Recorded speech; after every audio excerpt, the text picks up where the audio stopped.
Hello ladies, welcome. Today we are going to sew the humpback whale. Absolutely adorable. So let me get my camera set up. Go into your sewing room and put me next to your sewing machine and we will get started. But let me put this up here and hopefully oh good, it did good. Hopefully I don't lose you. I always run that risk. Oh shoot. I forgot to plug my microphone. I hope you can still hear me. Let's see if I'm still... Here we go. Let me know if you can hear me. And I will post the link in the comments.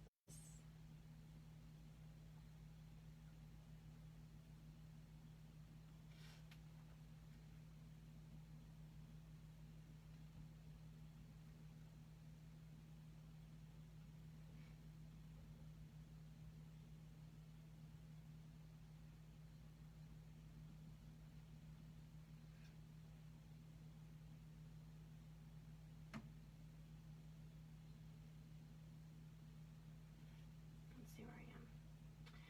Okay, let me know if you can hear me since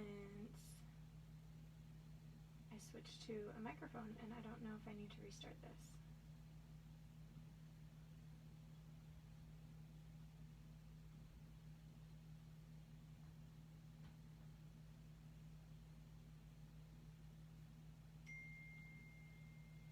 Oh, and I forgot to turn off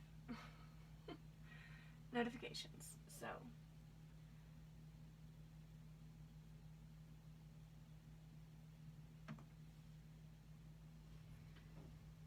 all right.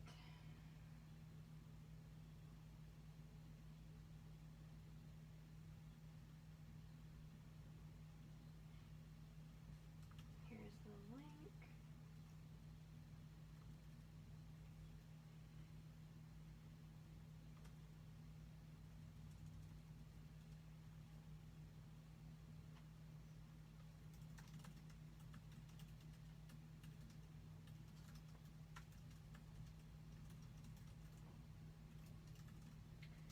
All right.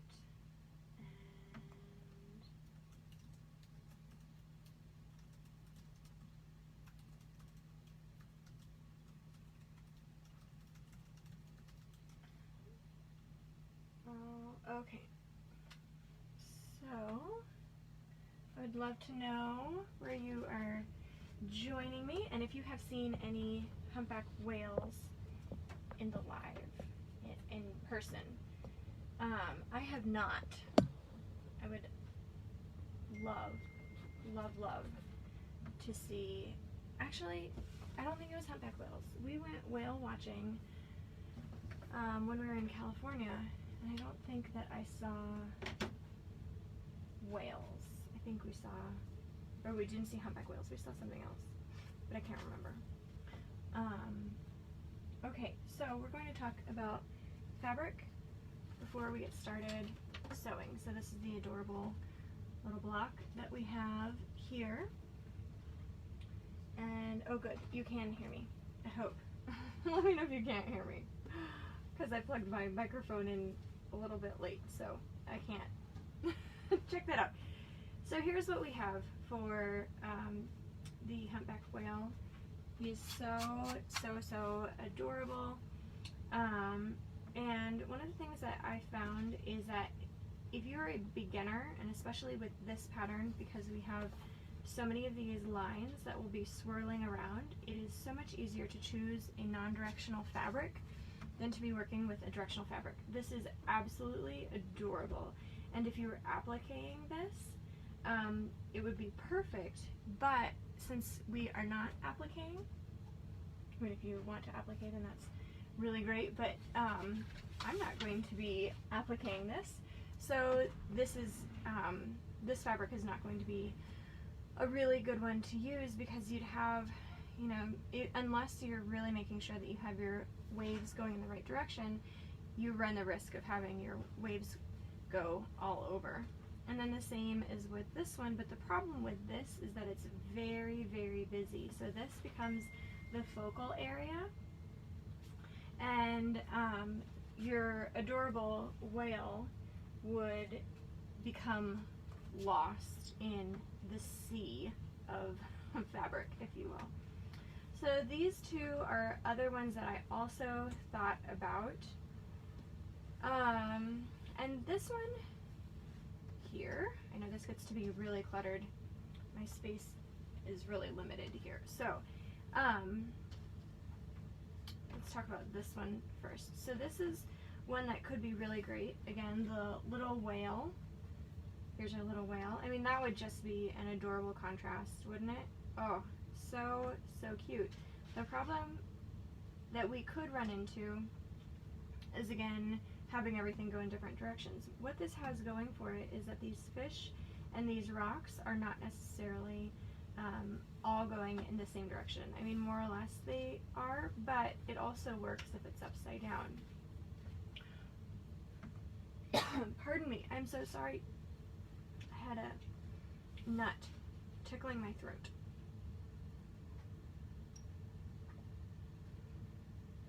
So you could do something like this, but I think as it turns, it could become a little bit more difficult. So again, this would be one that I would applique, and if you love applique, or you want to try applique because you have something for the background that you really want to stand out, the English paper piece pattern will work so much easier because you just cut the shapes together just as one whole, and then you could needle turn it or you could top stitch. Either one would look really fantastic. Okay, so I'm not going to use this one. I will put this aside. And then the same thing with this. This is another darling fabric that I have no idea when and how I'm going to use it, because for the national park patterns, these parts here kind of become the focal area instead of this here. So even though I really like the idea of having some fish and bubbles, I don't think I'm going to use it with this one. So I think it's always good to have some, show some fabrics that are not going to work well, but here's one. I wish I had this in blue, and I don't know that it was in blue, but I think that this one would work really well. So if you have something that has kind of these little dots that go all over and are very non-directional, that could be great because it could have the illusion of the sea kind of twisting and turning. I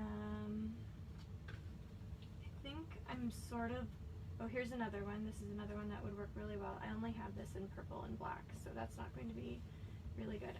I'm sort of leaning toward this one. Even though the lines go like this, I think there's enough going on that it will just give the illusion of light bouncing.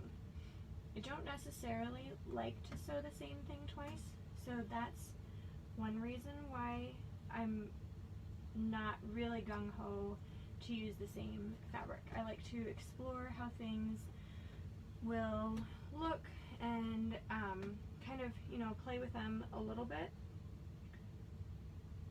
But I have to say, for if you're just beginning with foundation paper piecing, and there are other patterns of mine that I would start with.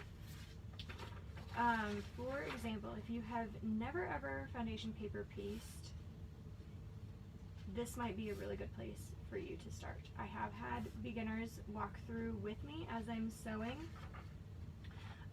these pieces.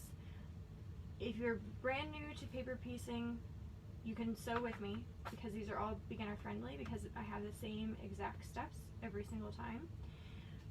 But I would highly encourage you to select non-directional fabrics for your first time. It will make it so much easier. So this is another one that I was thinking of for the background, for the water fabric. And I don't really have anything negative to say, but I was sort of thinking of using this fabric. See, and this is how I talk myself out of a fabric, because I said I wanted to use this one, but I really wanted to use this for the whale. So this doesn't have enough contrast. So you can see here that these are getting to be really, really close in color, and I probably should have selected a darker color for the whale, but I did really like this distressed fabric. So you can see that the eye immediately comes to these highlighted areas. So something like these two will be great because there is more of a contrast, and these two are not going to be quite as great because there's not as much of a contrast. But I could go with something like this black. One of the gals in my quilt-along group used black for the whale, and it turned out absolutely phenomenally. So part of me kind of really wants to do these colors.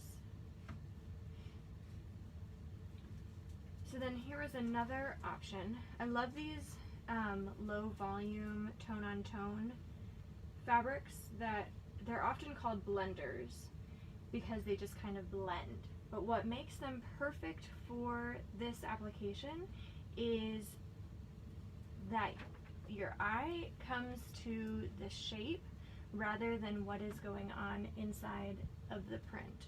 So this, your eye is immediately drawn to this print because it's so powerful and it's so bold. And this is amazing in other applications. But where we have something illustrated, where we have a shape that we are wanting the eye to come into this area, it's better to have a blender. And I've talked about this in previous videos. Oh, my dog has already come in. Welcome, doggy. Every time I record, she always comes in and she needs an invitation. She can't just go lay down. Anyway, so I've talked about this before, that I'm generally not drawn to the blenders for quilting. I like more of the bold fabrics. I'm also putting a mat down, so I apologize for the additional noise if you hear that. Goodness gracious. Okay, so I prefer these. This is my jam. I love it. However, when I'll pull something else out that is finished, when we have something that is, we're creating a picture or a painting, and we want different parts to be highlighted, so having something that is really bold in here, that is going to become the focal area, and it really becomes lost. So I hope that makes sense. So this would be fantastic to use, and I kind of like it because we have the mariner's compass and we have a map in the background, but it kind of reads as an ocean, and these would be great together. I feel like this might become a little bit too busy though with some of the small pieces, so that's something else to think about. I would use this absolutely in this application because I don't have as many seams. I hope you follow the difference between this, where I have so many seams, and this where I don't have as many seams, that I can use a fabric that's maybe a little bit more bold. So then I also have this one, which could be really great for the ocean, and I really like the contrast between these two. I don't like these together because this is so close. I need to have something that has a little bit more of a color differentiation. And I had a gray. I think this might be my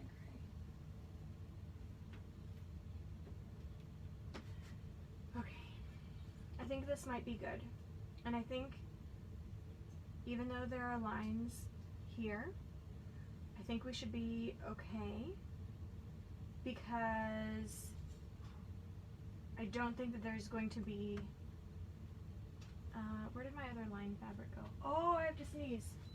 Somebody say bless you. Oh, go away, sneeze. Goodness gracious, where did my other this one. I'll use this as an example. So this would be obvious that this is going in the wrong direction, but I think that this is muted enough. Like if we look here, we can kind of see that this part, thank you for everybody who said bless you, it's gone away. We always need more blessings, right? So this fin,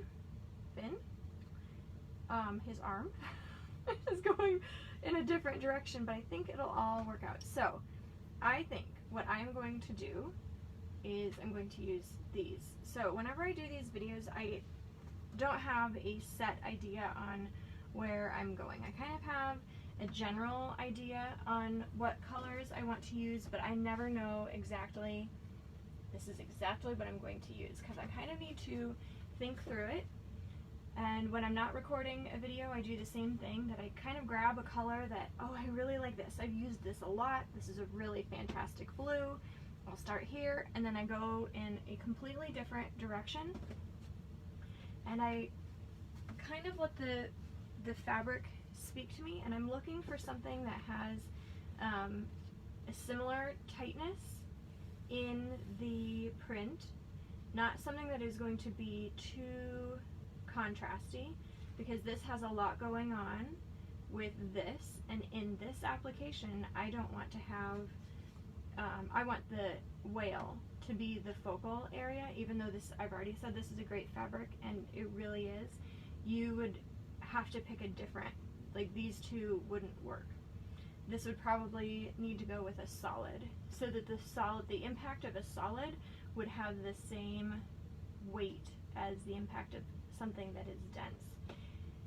And you just have to play around with it and develop an eye. All of these videos and the patterns are designed to help you think out of the box and to really help you exercise your creative muscle.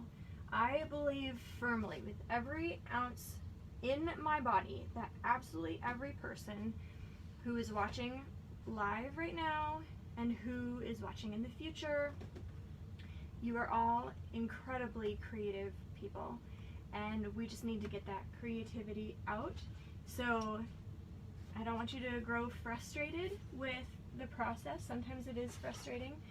And I've been thinking about having some artist affirmations saying that I'm going to explore the creative process. I am a creative person, and I'm just developing my creative muscle, because you are all absolutely super creative, and you're all really out of the box thinkers.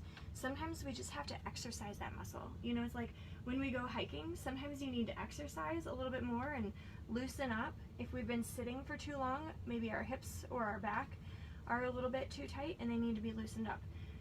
So you might just need to loosen up your creative muscle. So I want you to trust yourself. I don't want you to look at what everybody else is doing and judge your work based on everybody else. We all had a starting point. In fact, I have to show you. I have it in here. I don't think I've ever shown this. Where did it go? Here. So this is something that I made when I was a little girl. I completely forgot about it, and my mom brought it over, and it was all hand pieced, and I was basically using an English paper piece technique. You probably can't see this. This is really crazy. Basically an English paper piece technique of tracing the template, and then I knew right where my seams needed to be, but I used a running stitch. So we all have a starting place. This, for me, I would say, ugh, those colors don't go together very well. I can't stand, you know, how all of these go together. I would have chosen different colors. We all have to have a starting point. So I want you to cherish your starting point and love it. And it's easy for us to see that in somebody else, but it's not so easy for us to see that in ourselves. So as you're looking at other people's blocks, know that they all had a starting point as well. And most of what is shared is always our highlight reel. I don't necessarily show the blocks that don't come together, but I think I might have one that's really easy to find. The Grand Canyon block that I did at the beginning of the month it actually took me a really long time to design. It's quite a difficult motif. So this is where my block started, and it looks more like Bent's Fort, but I didn't show this in any of the, I usually don't show my process, but this is kind of where the block started, and then it went in a completely, where did it go? Oh, I should actually show you another one too. In a completely different direction. Shoot, where did I just had it? I think I went down too far in the pile. Here they are. So this was the first iteration, and then this was the second. And it just looks kind of a little bit too modern art-ish, and I wanted it for somebody to say, oh, that looks like the Grand Canyon. And to me, that does not look like the Grand Canyon. So then the next place that it went was finally to these two, and I was more comfortable enough, but what I was trying to do is, you know, I was trying to be too literal, and I had to break it down quite a bit more. So you can see that even though I've been paper piecing for years and years, there's still a process. Not every single one of my blocks, A, makes it to be a pattern, and B, comes out perfectly the first time. So sometimes we need to kind of work through it, and it's not a waste of fabric if you have learned from it. If you have not learned from it, then I could absolutely see where it would be a waste of fabric. But learn from the process so that you get to this point and you say, oh yes, I love this because, and then you'll love it for whatever reason. But I want you to love your own work just as much as you love other people's work. And that's a process to get there. Anyway, so that is my encouragement.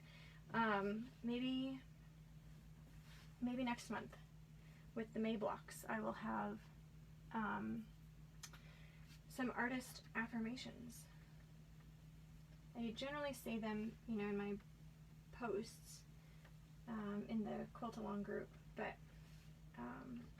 sometimes I don't always say them out loud. Okay, so we've decided on our 3 colors. This pattern only needs 3 colors, and I'm going to press these so then we can get moving. For this pattern,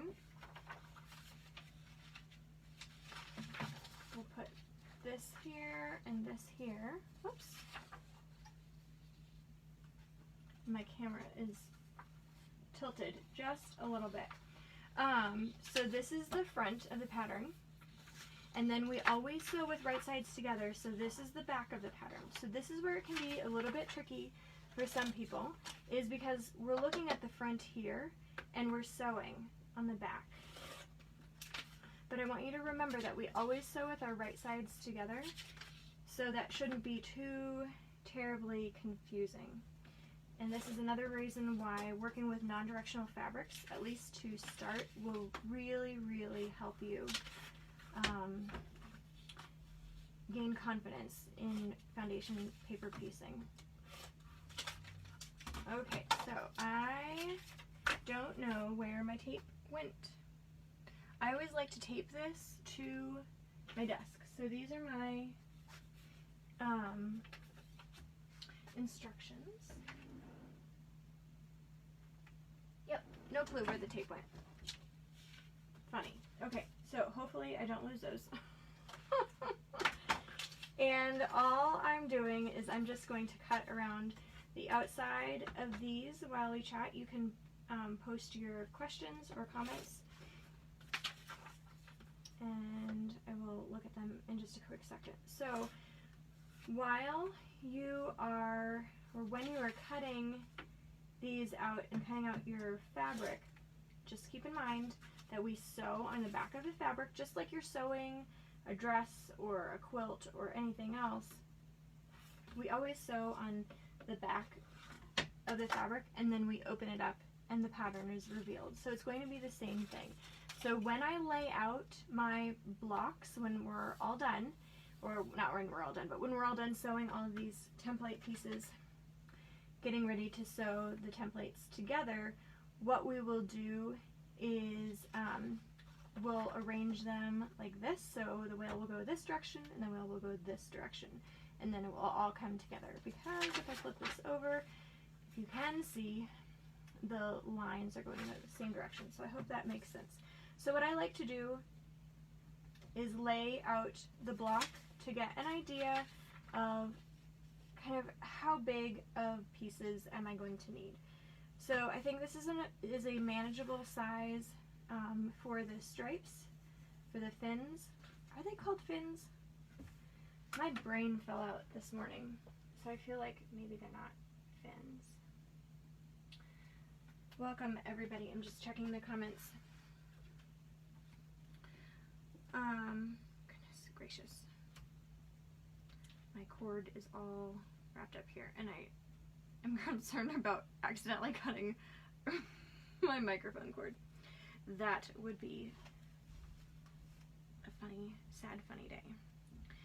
So I like to subcut my large piece of fabric. I find that when I do, I am more likely to make fewer mistakes. I hope that makes sense. I'm more likely to sew it correctly. Oh, I have a big knot in this. Okay, we'll do this. I also don't want to trip in my small space. Okay. So this is more than enough for this. I have maybe 1.5 inches wide. I would maybe need like 3 inches. So I'm just going to leave this. This will be fine. So then for this fabric for the outside, I know I will need quite a lot more. So I already have a little bit that was cut out, and I am just going to cut straight across this way. I'll need more. That's not enough, but I'm just going to set this aside for a little bit. I don't like cutting too much, so we'll just set this aside for a moment. And then I go to the next largest, and I like going over because sometimes the fabric moves a little bit, so I'm going to cut a length that is 2 inches wide. While I have my ruler out, one of the gals in the quilt along group said that she was having some, I'm going to do 2.5, having some troubles, and I realized that she was using an add a quarter ruler. So I apologize if I haven't been more clear in the videos. So on my ruler, I apologize that this is you're getting reflection off of my lights. So with my ruler, I have one side that has the 1/4 inch marking, and then on this side it is a 1/4 inch, but it's a lot harder to see and a lot harder to use.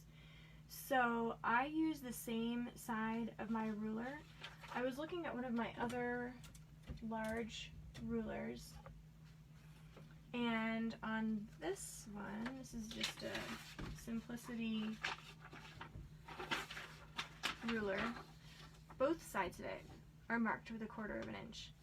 So I'm thinking that it's just my ruler that had some issues, and maybe not issues, but just one side is easier to use with that 1/4 inch, and then this side is not quite as much. So if you have the dotted lines on both sides or on all sides of your ruler, it probably means that you can use a 1/4 inch on all sides. I would not use an add a quarter because it has a little bit of a lip on the underside. It makes it really tricky to use. The other one that I would not use is, I actually gave it to my mother-in-law because I didn't care for it so much. It's really cool.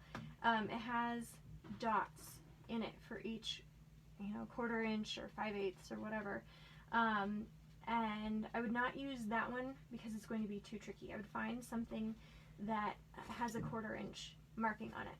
The other thing that I have done is I have these little grips. Can you see these? I don't know if you can see them. This Creative Grids has some little grips, a little bit sandpapery, but I noticed that it would still move a little bit, and it really, really makes me nervous with the rotary cutter that it might accidentally slip. So I put these little grips, I think they're called True Grips, and my guess would be that you could get them on Amazon. I know that Fat Quarter Shop sells them, and I think 3M also makes some grip things, but what makes it really nice is it doesn't move. My mat will move before this is going to move, so then that makes it stay nice and flat. So I would not use anything like a block lock ruler. I also wouldn't use because it has a groove in it. You just want to have something that has a 1/4 inch seam allowance, something that is long enough that you can put your hand down and it's really stable.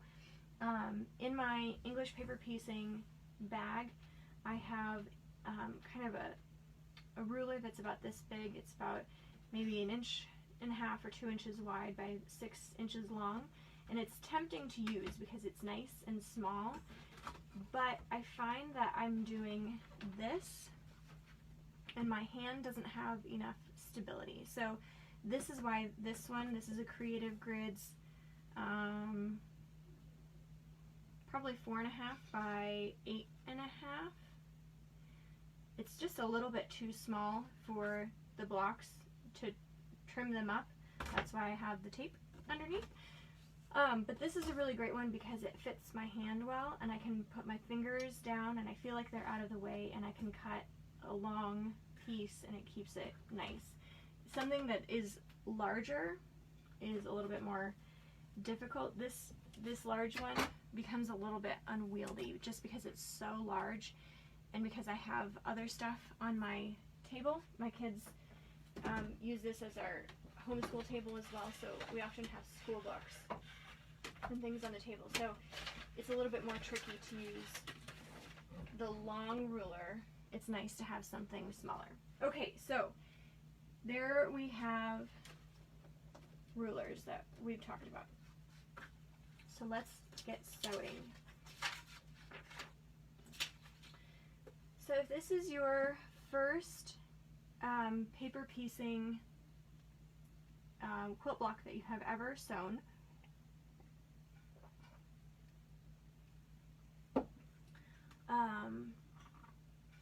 the first piece of fabric that you put down is always different from everything else. Once you get your first piece down,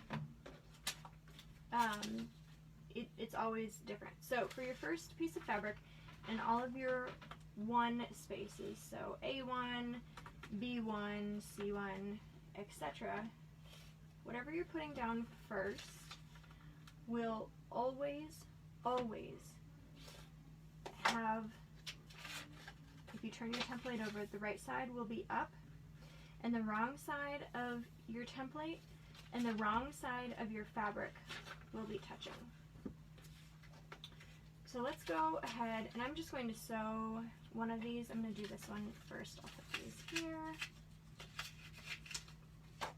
So we know that the gray on all of these will be the black fabric, all of the white will be the blue, and all of the line fabric will be the light gray.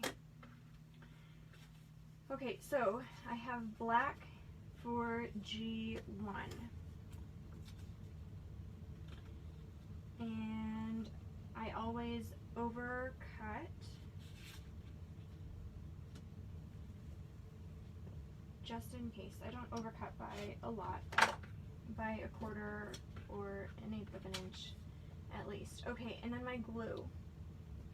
And I wanted to talk about glue. I was watching a video on English paper piecing yesterday, I just had my glue. I bet you can see it. There it is, and I can't see it.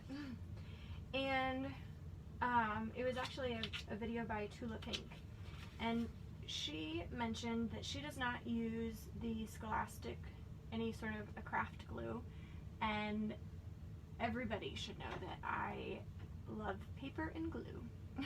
Just kindergarten over here. And so I do like the craft glue. It is water soluble. It comes out when you wash it. But she said that she did not like the craft glue because she did not think it was archival. So she didn't know what it would do to the fabric. And then that got me thinking, I bet she doesn't wash her quilts.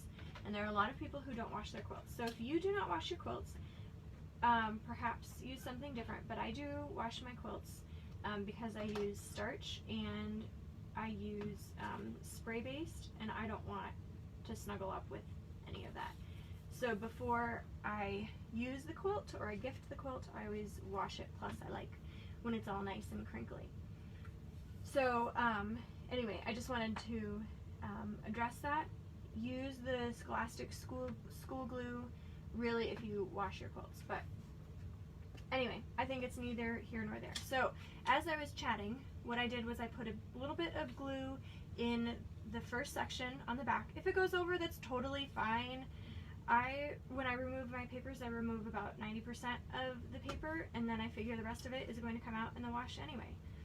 So the next thing that we are going to do is we're going to lay the edge of our template down on top of the line, and it doesn't matter what side of your ruler that you use, but the edge of the ruler needs to be on top of the line. And then just with the pads of your fingers, just crease the edge. You don't need to use a boning tool. You don't need to crease it with your thumbnail.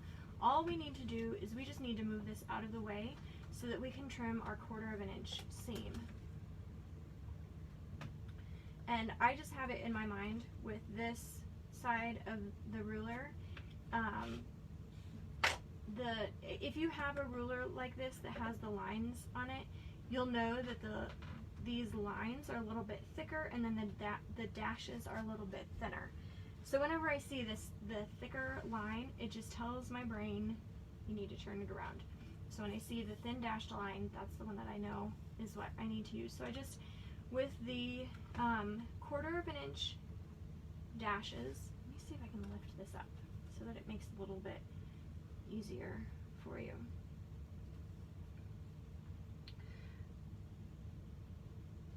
And my fingers are moving it. So when I had it down, the 1/4 of an inch line is right on top of the folded over part. So then this is my 1/4 of an inch seam right here. I already have my seam allowance, and I'm going to sew on the line between G1 and G2. I don't need to sew anything farther right now. I'm just worried about G1 and G2. So then I'm going to take my largish piece of fabric here, and I'm going to line it up with the raw edge right here. Now, what is really difficult for you to see, and I wish I had an easier way, is that the piece is going to go right here.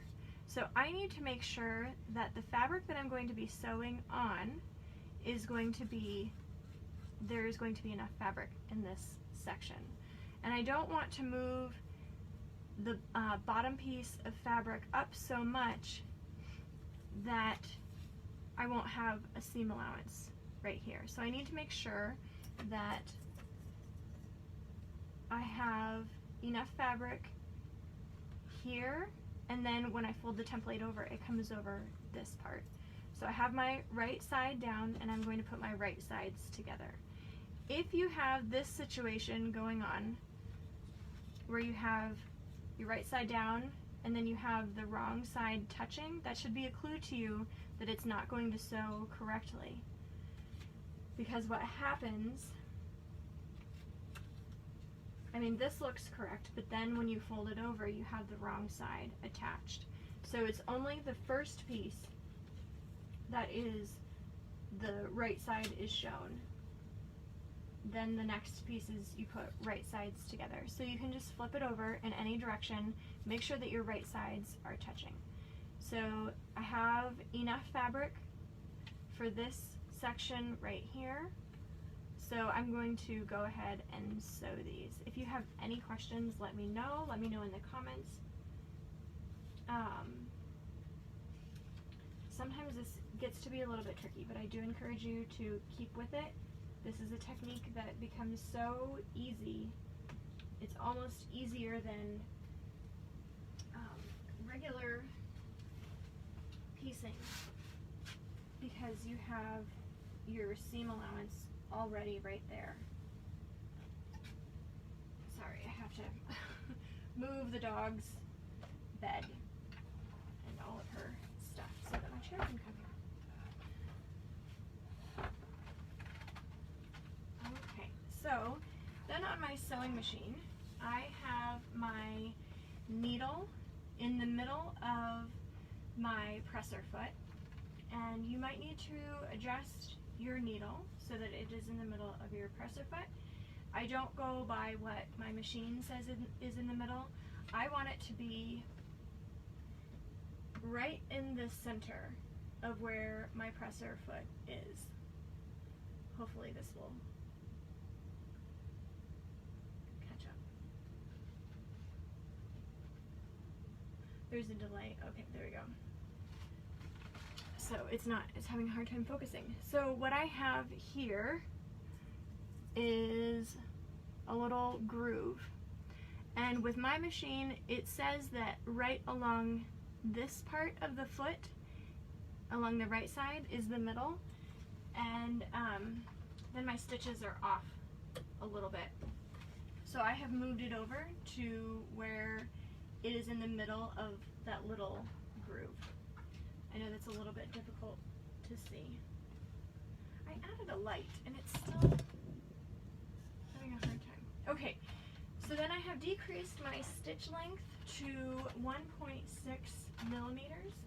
1.5 is my preference, but this machine doesn't have 1.5, and 1.4 is just a little bit too small. You don't want to go much over 1.6. I do know some people who use like a 1.7 or 1.8 rather. The problem with that is that the stitches become too far apart, and the paper does not come out cleanly, and then the loops with sewing end up pulling, and it just becomes a hot mess. So 1.6 is really great, and I sew a little bit before the line and a little bit after. So what we are going to be doing is sewing this line just between G1 and G2, a little bit before and a little bit after. And I try to position my sewing needles so that they're not in my way and I can just leave them. I really do like sewing needles because I've gone to the extent to make sure that this block is, you know, detailed and everything is right where I want it to be, that it really makes me irritated when my fabric moves. So you can see here that I've gone just a little bit before and a little bit after, and I'm not concerned about the line between G2 and G3 at this point. I hope you can see that, and I hope that makes sense. So we're going to flip the template over. Now this is a good time to look before you start pressing. Just flip it over, and if your right sides touch and your right sides are open, then you have sewn it correctly, and then you can press. I always have the same method, the same system for paper piecing. I always, oh goodness, hold on. My iron cord got caught. So I always press and then I trim. I don't ever trim and then press. I have found that it is much too easy for me to make a mistake if I do it in a different direction. Okay, so I've just trimmed off just a little bit here of the fabric, and then I'm going to line the edge of my ruler up on top of the line between the next seam. This works the same way with whatever template piece you select. Again, I'm not wanting to really crease it. And then my 1/4 of an inch marking goes on top of the crease, and then I cut off my 1/4 of an inch seam allowance. I cut off all this excess. I had another thought that popped in my head and it disappeared. What was I going to say? I don't remember. Okay, so then flip your fabric over. That's kind of the other clue, is after I have the first fabric, I always flip the next ones over so that I make sure that I have the right sides together. And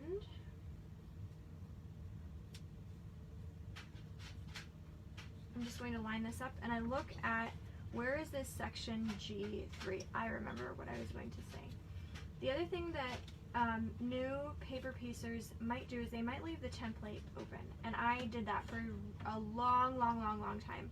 And then I realized that if I turn the template over and I look and I see where this line is, let me see if I can mark this. So this is where my sew line is here, and I have another sew line here. I have a light box, but it really plays with the light in here, and I am limited on the amount of cords that I can plug in. So that's why I don't use a light box. So then that means that I have a 1/4 of an inch here, and I have a 1/4 of an inch that will go in this direction.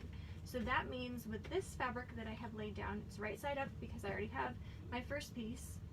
Okay, these are all the right side facing up. I need to make sure that this piece of fabric under here, the blue one, is going to be fitting within this area. Not just the solid line, but I need to make sure that I have a 1/4 of an inch seam allowance. Now I have this little dog ear, so I need to make sure that even though my seam will be sewn right here, I cannot line this up. If I have my seam here, I can't line this up like this because I just won't have enough fabric. I need to make sure that I have plenty of fabric like this. I would rather err on the side of too much than too little. If you joined me last week, you'll remember that I did this. I had a couple little accidents and I needed to re-sew a few different things, and it happens to the best of us. My problem is that I'm talking at the same time. Usually when I'm sewing, I'm not talking. But so then I don't have to worry about this line going the whole way. There's a crease right here, but I'm not going to worry about this. I'm just going to sew from a little bit before to a little bit after. And I'm just going to sew right along this line. Again, I'm not going to worry about the next line. I'll just sew right over that because the next one comes into play in just a minute. I hope this is helpful for you. If you have any questions, leave them in the comments.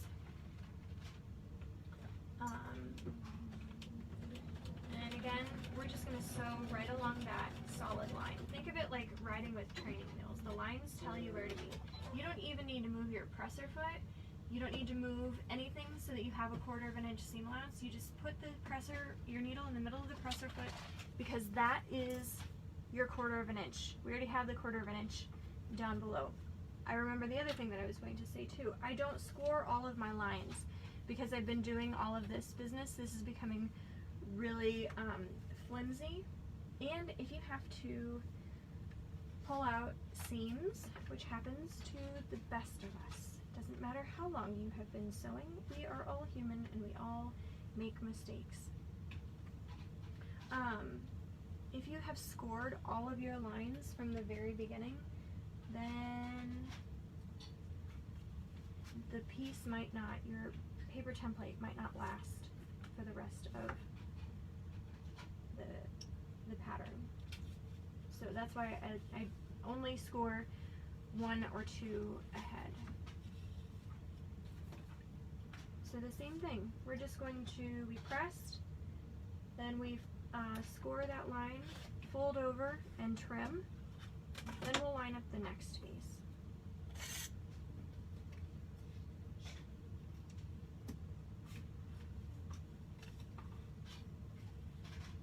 Okay, so this becomes a little bit easier because I have the whole rest of the template here. So this becomes a lot easier that I can see, oh, I need to go all the way down over here. You can always look underneath. Oh, if anybody is shopping on Amazon and you happen to see a light box with a battery, so it doesn't have to be plugged into a wall, let me know. I haven't done a whole lot of hunting, but the one that I have, it's a Cricut brake pad, and like the size of it, but it does not have a battery in it, so it has to be plugged in. And I will probably need to fill my bobbins soon. That's a bummer. Okay, so the same thing. A little bit before to a little bit after. We don't have to back stitch, and I would encourage you to not back stitch just in case you have to rip anything out. If you go a little bit before to a little bit after the piece, and your stitches are decreased, you really won't need to back stitch.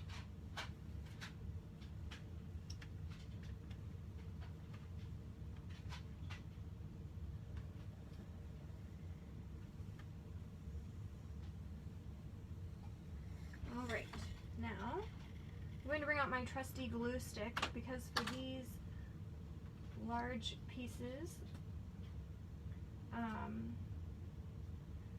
the fabric likes to move when they're just loose. So I like to glue it down again. The glue will come out when you wash it. And then I'm just going to give this just kind of a rough cut.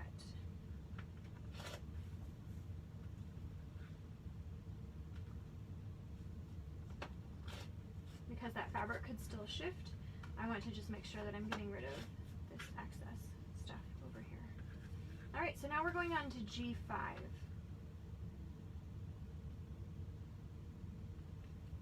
And I'm sorry for these live videos, I can't really zoom in so that you can see what I'm doing. You can go back and watch some of the other videos that I've done, like from last month, where you can not the live ones is what I'm really trying to say. So then they are zoomed in a little bit more, but for these ones I can't. Okay, so I'm going to use this right here. I can use this angle because I can see that my solid line is right here and my 1/4 of an inch is right here, and I have plenty. I have this little tab here that goes the whole length, and so I have more than enough here and more than enough right over here. So I could even move that down if I was a little bit concerned. But don't worry about what is going on over here, because this part you're not sewing, we're sewing onto, we're not adding a piece onto this part over here, only this right here.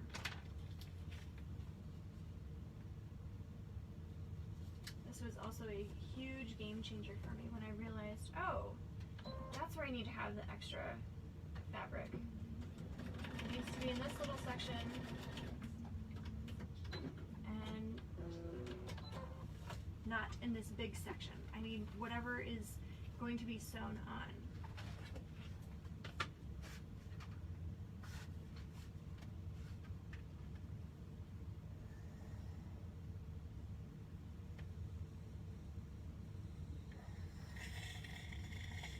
I think I'm really digging these fabrics. I think they'll work out really, really well.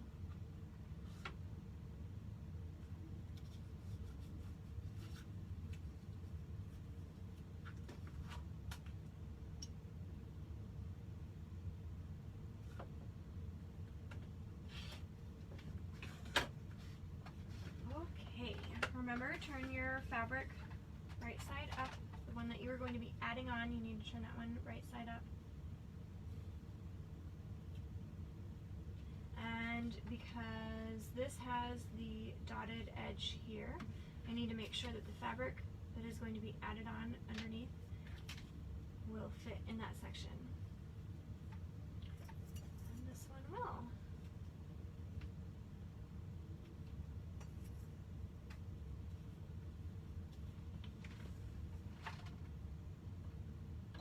And again, a little bit before to a little bit after.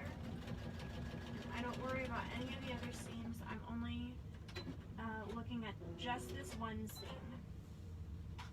With foundation paper piecing, you can't make a curved seam. You have to have a series of straight lines, straight seams that create the curved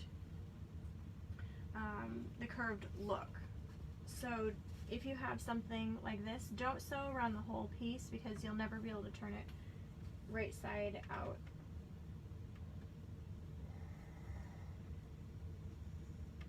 Okay, and then this is another one that I'm going to glue, but I see that this is popping up a little bit.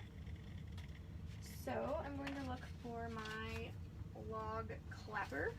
It's just a piece of a branch. I think it's from an ash tree.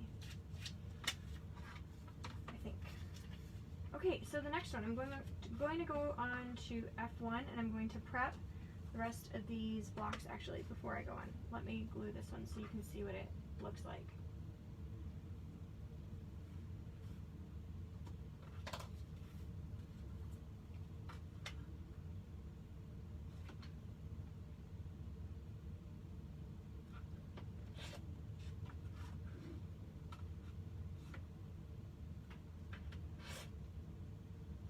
Okay, now I don't know if you saw that, but the fabric underneath moved as I was cutting. So this is the biggest reason why I glue, and then I love these grippers.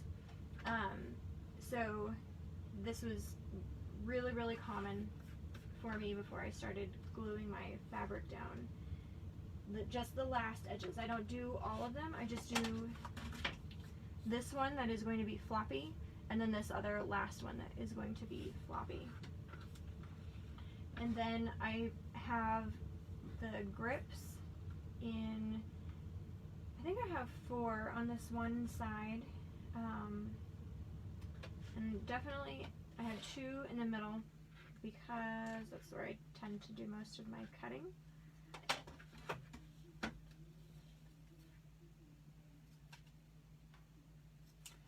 So here we go. This is what the finished template looks like, and don't worry about this being floppy. You don't need to glue that down. Just leave that floppy and we'll catch it. So that's what this one is. You can see that this is the back and this is the front. Okay, so I set those off to the side. Now what I'm going to do is I'm going to prep all of my first ones, all of the ones that are marked with a 1, and then I'm going to go through and I'm going to attach the second piece to all of the other ones. But I find that it's easiest to know, do I need to subcut any others, you know, any of that fun stuff, or am I going to be okay with what I have? And generally speaking, I do prep like this, but because I can kind of eyeball and see how much room I have left it right side up. But generally speaking, you do want to cut your fabric right side down. That will really help you quite a bit in not making errors.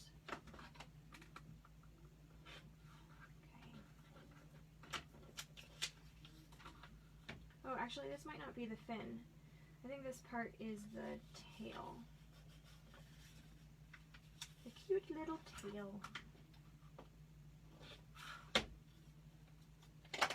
Okay, so then I just set that one off to the side. And we've already said that the stripy fabric is going to be this gray fabric, and I only need it in 3 blocks.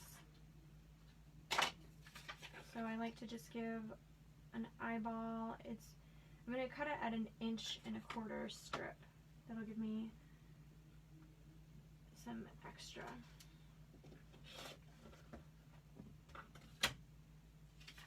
Oh, that was C4. That's okay. I'll still need this. I need C1.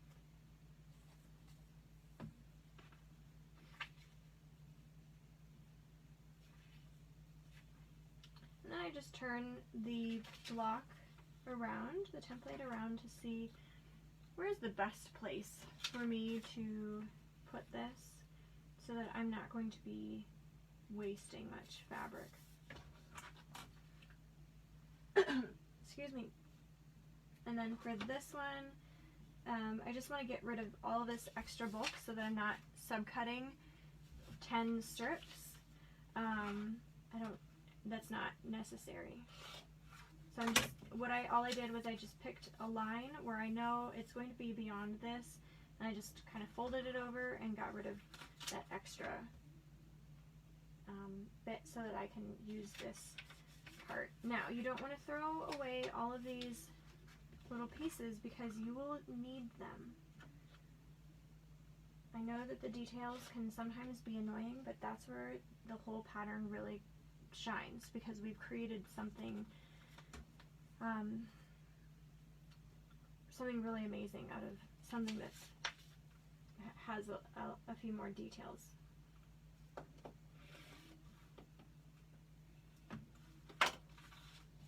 Okay, so this one,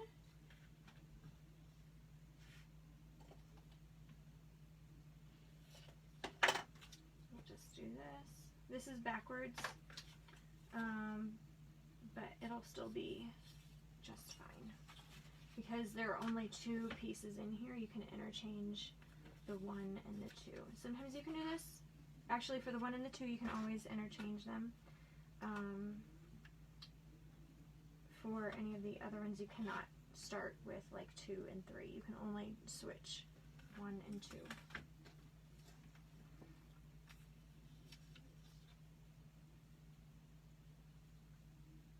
Okay, so something that you should be mindful of, and I think you should be able to see this, is there's just a little tab right here, and you might think, oh, I have to move this over here, and then you feel like you're wasting all of this, and you can scoot this all the way over to the edge, because this piece is in this section right here. So you do need to make sure that you pin this down so that it does not shift. And this might shift on me. And this could be a case of famous last words if it shifts. And then you can see me pull it out if that happens, but I think this should be okay. I'm going to double check. Yep, I'll still be okay. So when it's open, I don't care that there's not fabric here, because these 2, I need to make sure that there is going to be fabric down here, because the template, when it's closed, tells me this is where the fabric is going to be. Then when I flip them and they open, they will match. And I got ahead of myself on that one, but it's okay, there were only 2 for that one.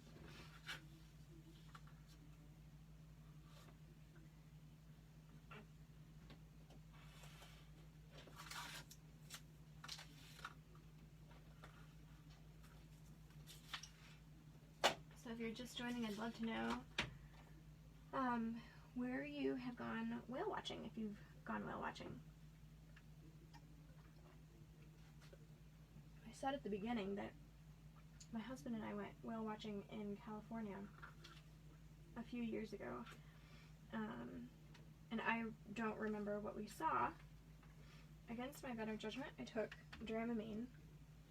It made me really, really seasick. It kind of had the opposite effect on what it was supposed to do. So I don't remember a whole lot. But we saw, I think we saw some, I don't remember if we saw, I don't remember what kind of water creature we saw. I know that we saw sea lions, and then beyond that, I don't recall anything else. know that they were not really hopping. They were just kind of, you know, just kind of going into the water. I don't remember what that's called either. Again, I told you my brain fell out this morning.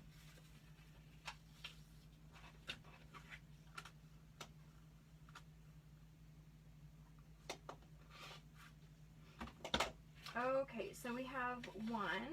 We'll put this over here. We only have 2 more little blocks left to do.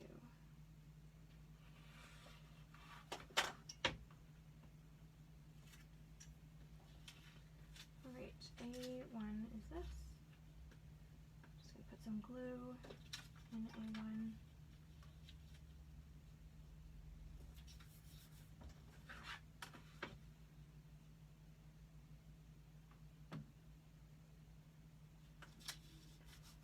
If you have the rubber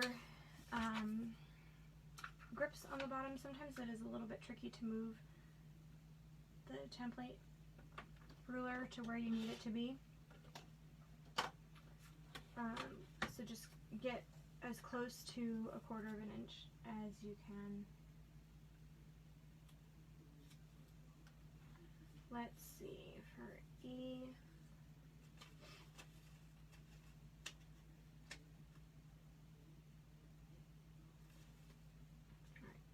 I don't think I need black for any other one.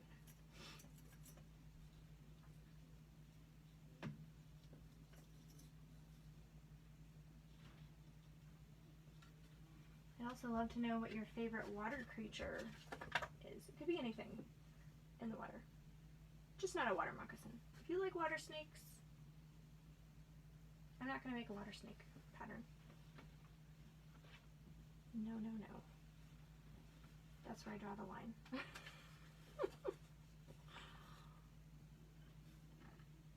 Okay. And I think if I do 2.5, I'll have plenty there.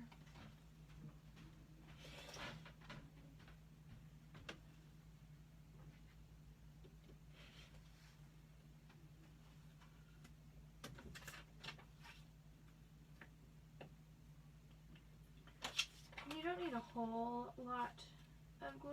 You just need enough so that the template is going to hold.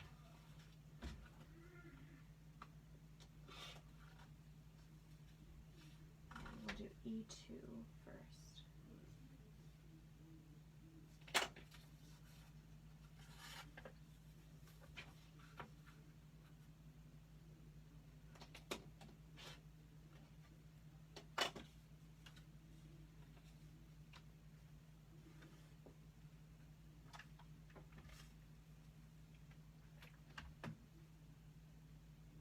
Alright, I am going to attach 2 pieces onto this one.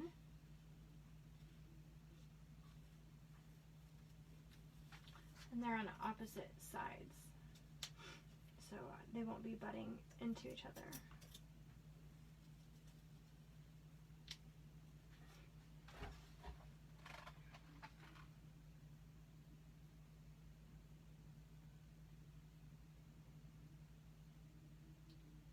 Oh, right whales.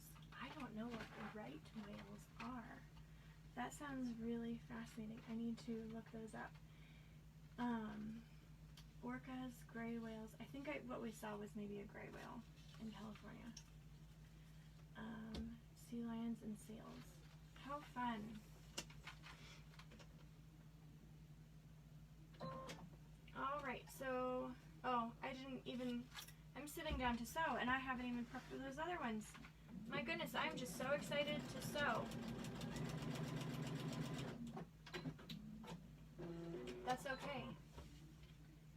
Silly, silly me.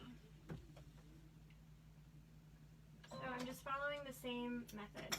Foundation paper piecing, once you change the way that you're thinking about putting the pieces together, it's not that you need to think backwards, it's just that the first piece has, you lay the first piece down in a different direction and then everything else is all the same as any other sewing that you would do. Try not to overthink it. I think a lot of times people will tend to overthink instead of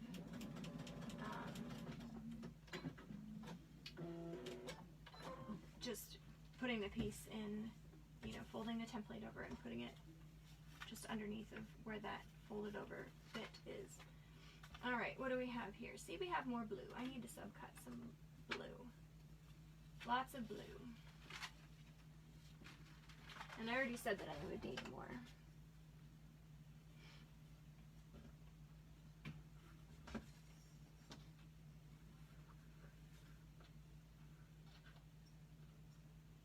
I'm fairly certain that I'm overcutting, but I'm just going to cut right along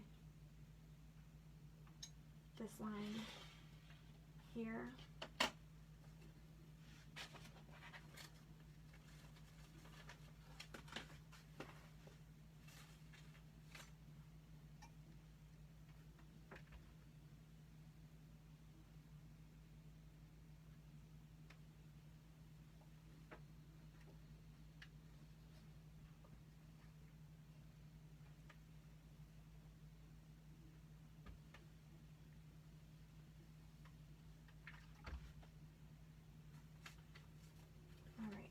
Put these into two different piles, one that I have sewn the little bits and one that I have not sewn the next round.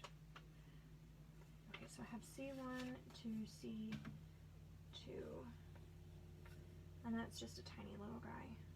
So this is where it becomes really handy to hang on to all of these scraps.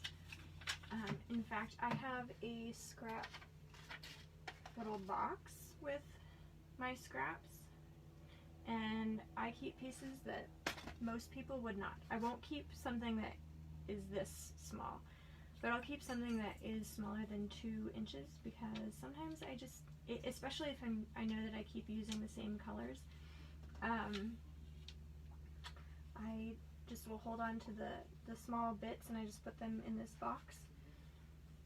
So then I don't have to cut into a large chunk for something that is so tiny like this. I can just grab from my pile over here, and then I don't feel like I'm wasting the fabric quite as much.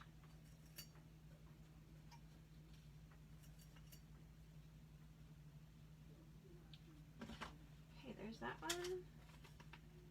And then 2. Now see, 2 is one of these tiny little guys, and it's so tiny, something like this will actually work out perfectly because I just need just a little bit for the detail.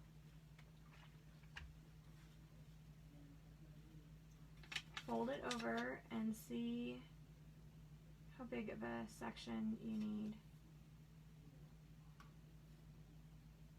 And you can usually just feel for where that 1/4 of an inch seam is, and I'm just like right on that 1/4 of an inch. I can feel that it comes down right here and right along the side over here. So this is plenty.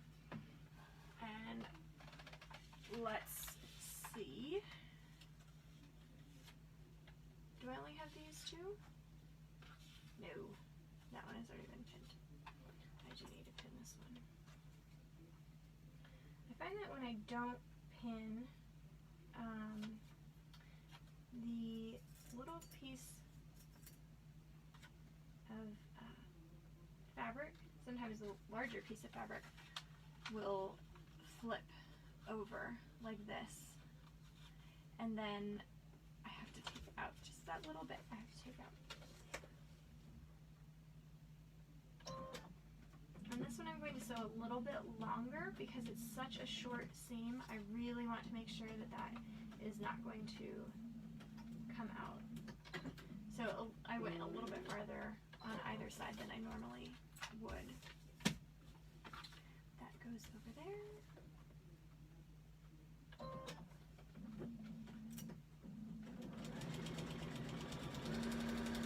Okay, a little bit before to a little bit after on all of these. this C2 is really a tiny guy, so it doesn't matter if you are sewing over additional seams. You are kind of just thinking about that one line that you're sewing. Don't think about all of the other seams that will come in the future. So with this one, there's a line that intersects. It doesn't matter because I need to have a continuous line to some degree. I don't need to go from edge to edge, but I just need to have a little bit before to a little bit after, so that this will be locked in when I sew this C3, which will be my next seam. And I did that one, and I did all of these. Good deal.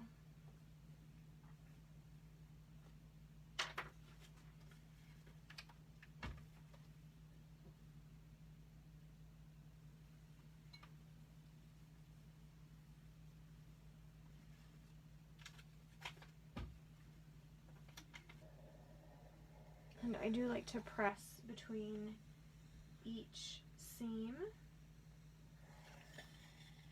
Again, because I really like it to come out like it's a painting when I'm all done, and I want all those seams to be really flat.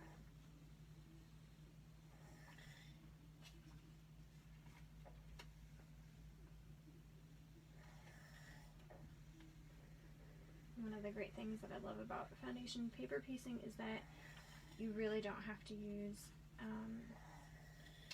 starch. You don't have to starch all of your fabric beforehand because the paper helps stabilize it, plus the glue.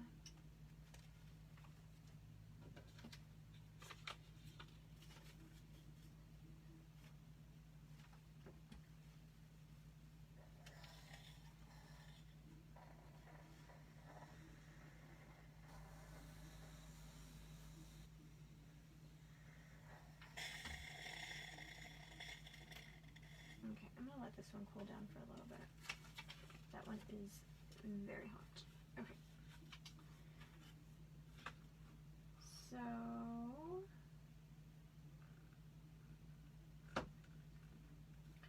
also, when you have a piece that you are folding over, you're scoring, it is a good idea to score it the entire length. Even though I do say don't overscore your templates, it is a good idea to go the entire length of whatever that line is instead of just a little bit to a little bit. The reason being that that's also where some error can happen. So for example, when we get to E4, I will score along one solid line, even though it will intersect E5 and E6. That's only 2 lines additionally, so I think we'll be just fine. If you were doing a whole bunch more, then it would be a good idea. I lost my train of thought. Never mind. Just kidding. I looked at this piece and then that thought flew out.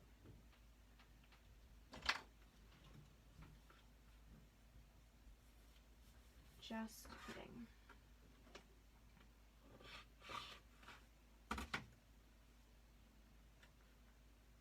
Okay, so since this block is all done, the B block, I have sewn all of the seams. I am going to trim up where it needs to be.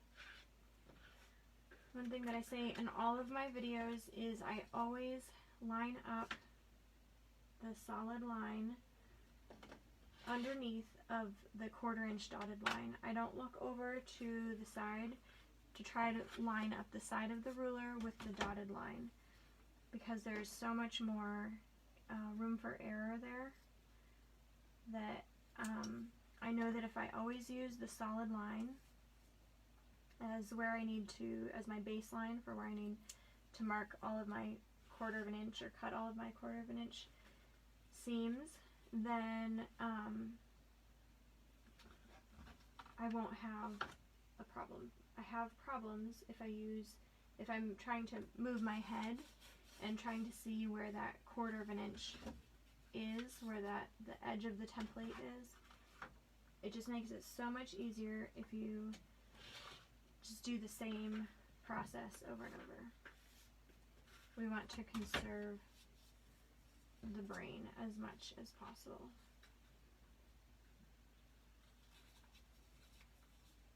Alright, let's see. We do have enough that way, so I will do that. I'm just going to line this up here. I should have just done that one, but oh well.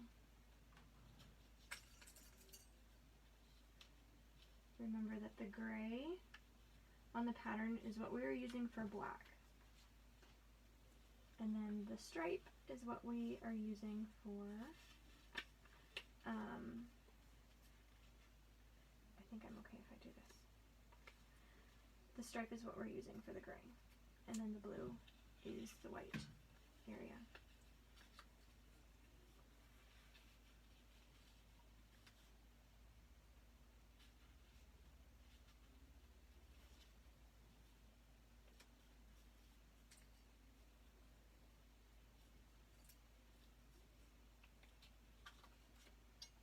Okay, what do we have next? F. And I'm always looking at my little scraps to see if I have something that I can use over here. I know that my sewing table gets really, really cluttered. And that could probably be a little bit difficult to see what I have going on, but I like keeping all these pieces out until I'm completely done. So I'm cutting this little piece over here to see if I have enough for this F3, because I don't want to cut into this unless I really need to. And I don't think that I do have enough here. As you go, you'll just kind of get a feeling for if you have enough or not.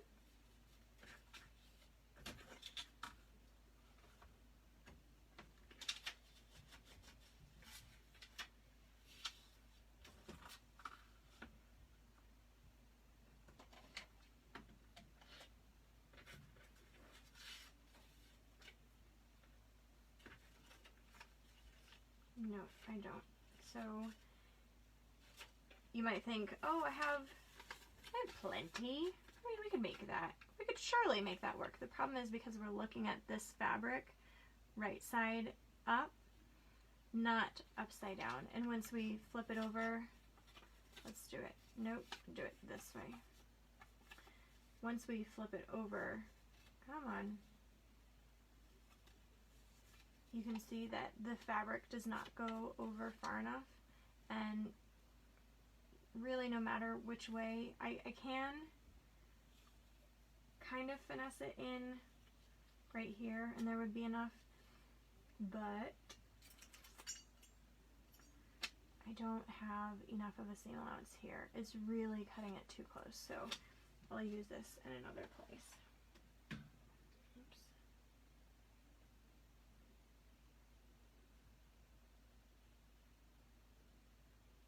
Right whales are incredibly endangered. Oh, that is really fascinating. Thanks for that, Bonnie.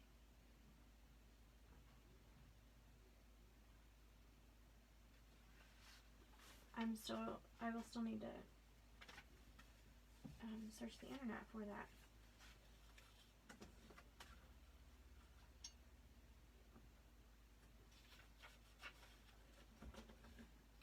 I love learning about all sorts of different places in the US and Canada, and about different animals, and just, it's so fascinating.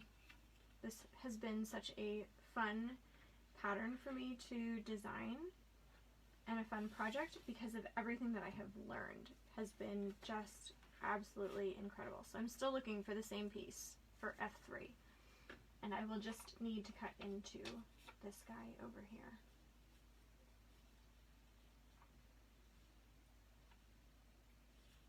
And I think I'm just kind of overthinking how I'm using this piece, so I just need to be like Elsa and let it go. Alright, so for the next piece we have D3. And it's kind of the same deal. I don't know. I could do this. The reason that I'm putting these both in the same place is that when I cut over here, it won't even touch this template. So my solid line is right here, and my 1/4 of an inch is over here. So I should be fine with this one. And I'll show you how I cut those.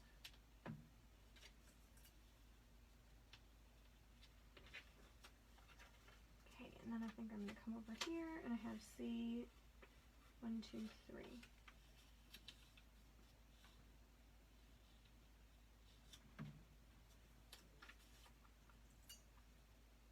I just bought a book for the national parks in Canada. I think I've shared this before. For the US, I love this book. This is not endorsed by the National Geographic, but this is a great book. It has all of the national park, the sites that are in the National Park Service. All the historical sites and the national monuments. There might be a few that are missing, but for the most part, it's very complete. It's a great, great book. So I bought the National Park book for Canada, and it's better than the U.S. Better than the U.S. book. There are some provincial parks that are included, and then some things, just touristy things to do in the area, but not overly touristy. It would be things that somebody who was visiting national parks would really enjoy. So I thought that was really cool. So a little plug for it, the National Geographic book for the national parks in Canada. There are more pictures in it. I wish there were more pictures in the US book. And granted, it's because there are exponentially more in the United States than there are in Canada.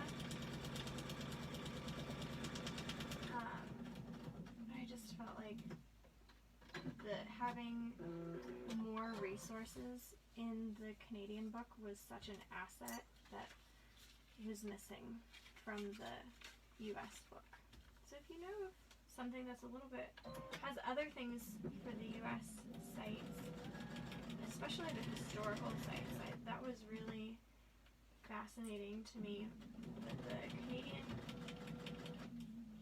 sites just had other fun things in the area. Kind of like you would be interested in these other things.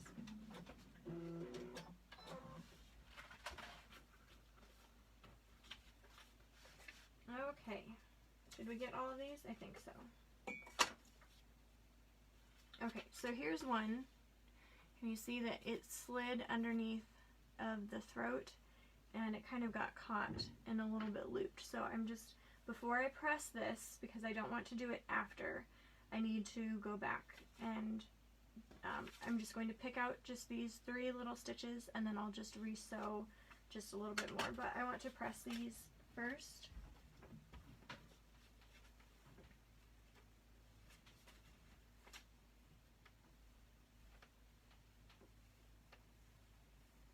I'd love to know what you guys have been doing to keep yourself active and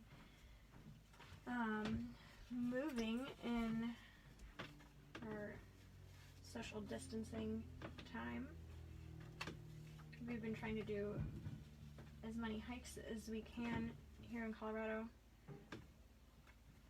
and I think probably everybody saw I posted yesterday that we got, like, it was 8 inches when I posted the picture. It was a lot of snow, and I feel like I'm just over all of the snow. we get to this point in the season. I'm like, oh man, I know it's good for snowpack, but oh, I'm ready for it to be warm. And we were teased last week with such lovely warm weather.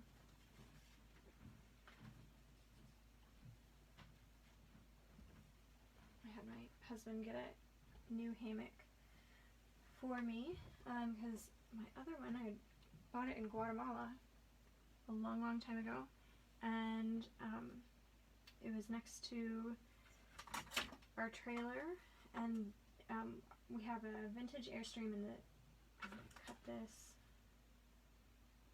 way. This will allow me to, do I want to do it that way? Think. I think I'll do it this way. So our vintage Airstream is polished, and it didn't catch on fire, but it did burn holes in the netting. It's one of those macrame type. So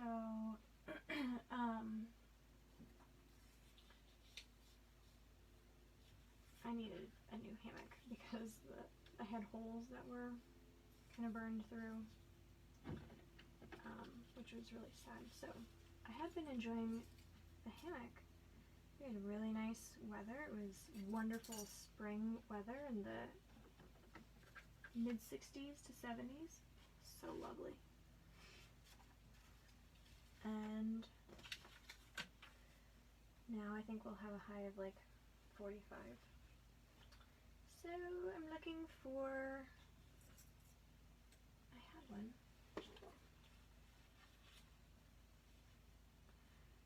And I just like to slide the seam ripper underneath and just pull out what I need, and then I will just go back over these few stitches.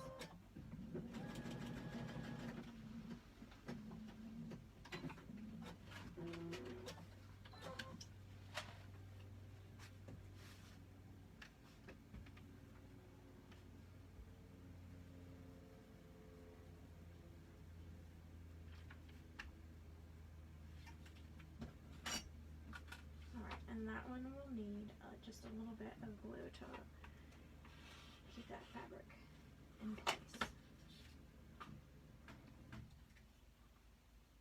I haven't heard if anybody else uses my fabric tip, or if I'm the only one.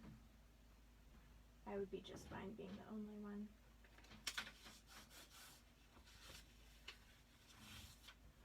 Okay, so this is where you can see that I went the entire length. I don't necessarily need to have fabric the entire length. It just needs to be that I have a crease long enough that is not going to, do I want to do it this way? I think these are the same. They're the same, that doesn't really matter. I'll just do it. So your fabric doesn't need to go the whole length because your stitches won't go the whole length. You just need to have a solid crease long enough that you have something solid to cut your 1/4 inch seam on.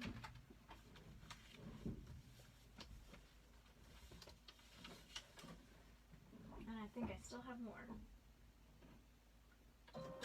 I am not in a very cut the fabric sort of mood, I guess, today. I'm in a let's get this sewn sort of mood.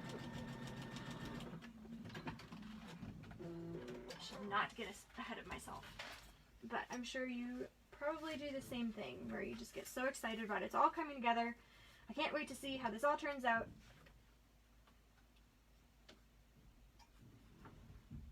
And really, you can't get ahead of yourself unless you're sewing a seam ahead. So I need to pay attention on C. Speaking of getting ahead of myself, I cannot sew C5 even though it's right next to C3. I cannot sew C5 until I sew C4 on. But I do like to remove all of that extra fabric so that I don't accidentally get it caught up underneath of what needs to be cut or what needs to be sewn. That's another place that I find that I really make mistakes, is if I have not reduced the amount of fabric that I am working with. And sometimes, especially if you're starting, or the other time is especially if you have a fabric that you love and you're cutting into, you really want to conserve as much fabric as you can.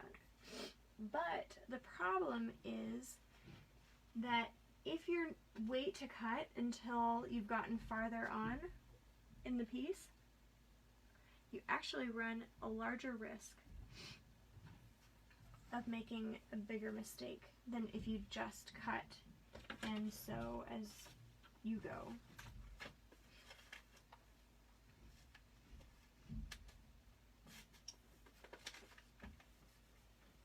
And I know sometimes it feels like with foundation paper piecing you're wasting fabric, but I feel like we can actually get more because we don't have to use grain line. A lot of other patterns will make sure that you have you're going in the right direction, even if you don't know necessarily that you're going in the right direction. The pattern is written for a particular direction, so there could conceivably be more waste with a traditional pattern.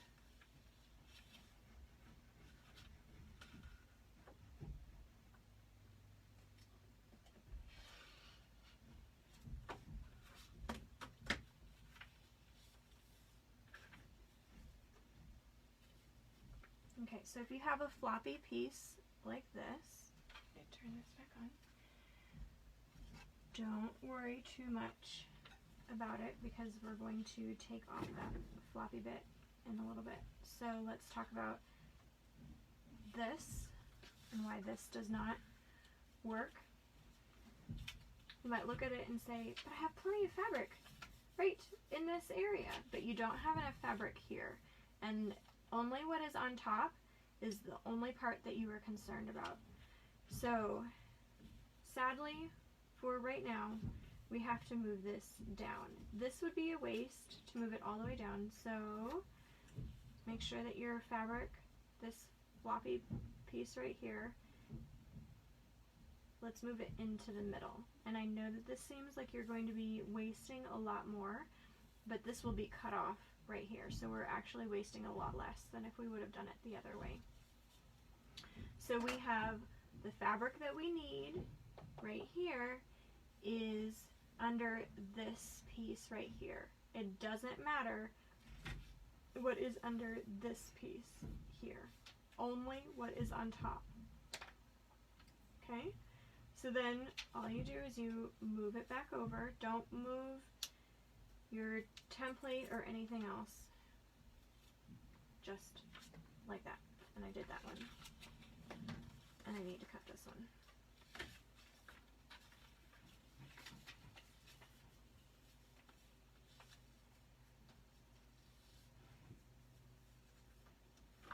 I hope these tips are helpful for you. And if there's a part that you are struggling with, please send me a message so that I can walk you through it. And again, with that one, all I was doing was just cutting off the bulk.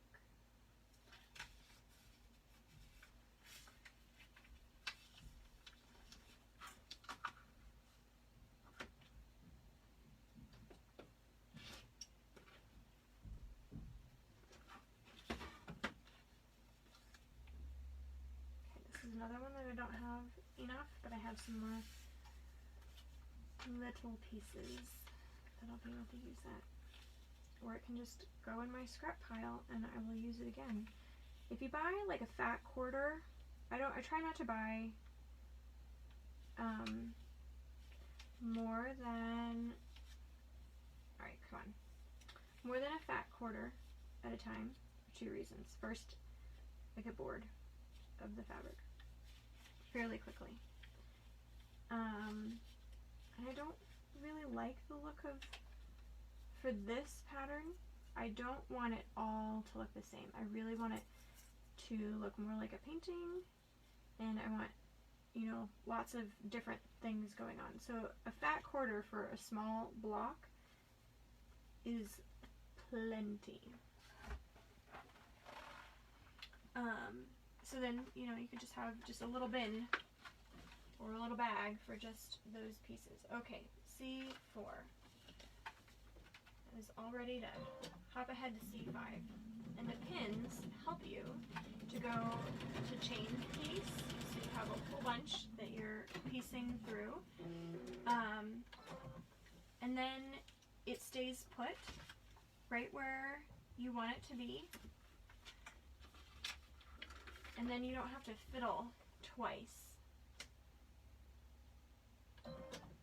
You just fiddle with it once, get it in place once, and then the pins also tell you basically which line you need to sew.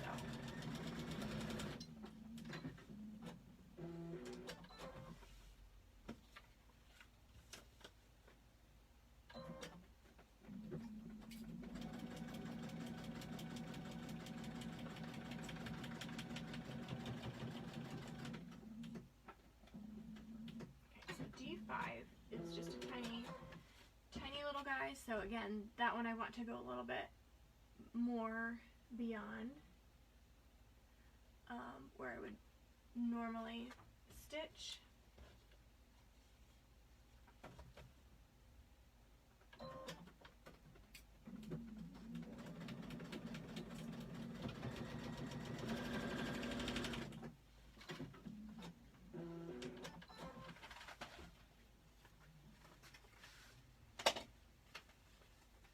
I did that one.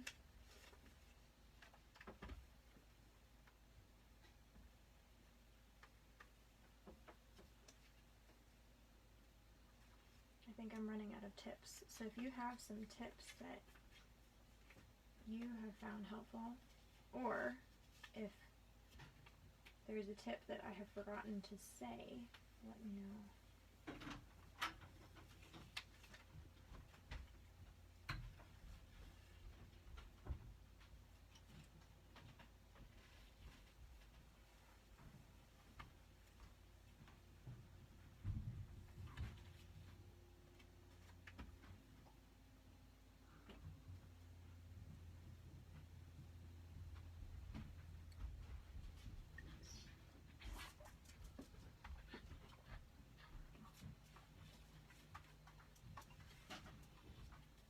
Hi doggy, you're back. I wish all of the people watching could see you, because you're so funny.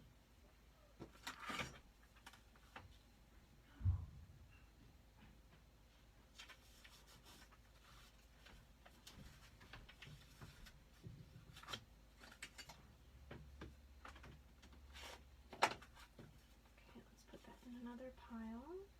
Oh, did I do that? No, I did that right. 3, 4. Okay, I'm fine. Whew.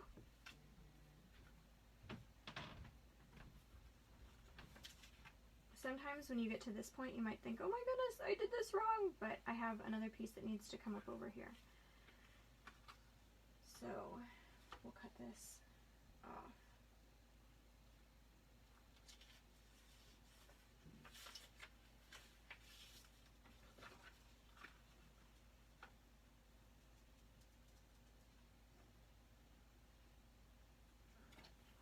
I think in one of my previous videos I said it was somebody in our quilt along group, and it was a great reminder from when I was in art school that you don't want to audit your piece, whether it be a painting or something you're crocheting or quilting or anything like that. Don't audit it. Don't make any decisions about whether you like it or not until you're done with that piece. in the middle, it's just really awkward and it never feels like it's right and it doesn't feel like it's coming together. But once it's all done, then you see the whole rather than the parts.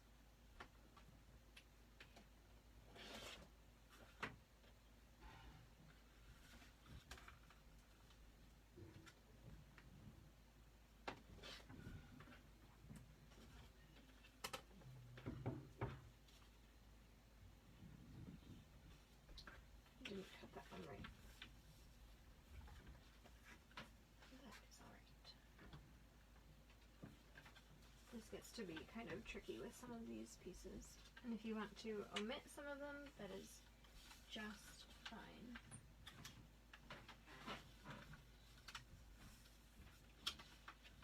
I want to sew as close as I can to the pattern on this one.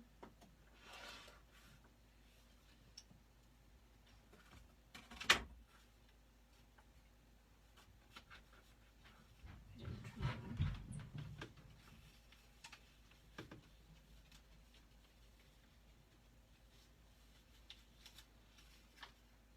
And this one goes down quite a bit, so I'll just do this.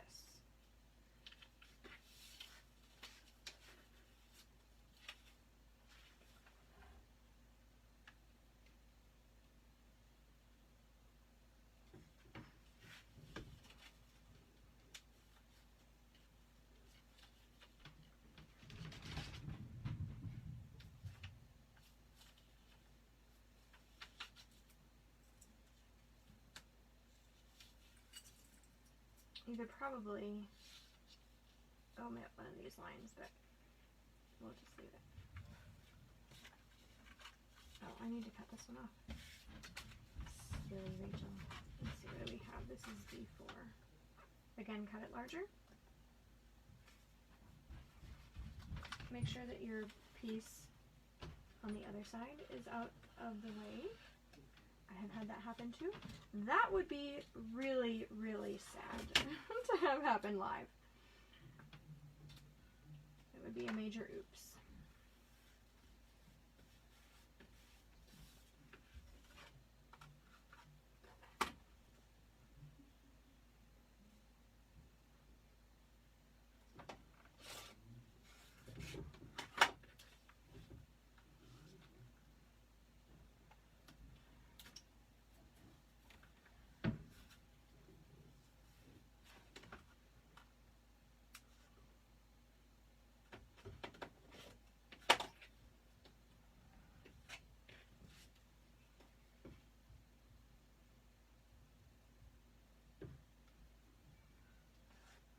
This little scrap, most people would throw away, but this is perfect for this little place.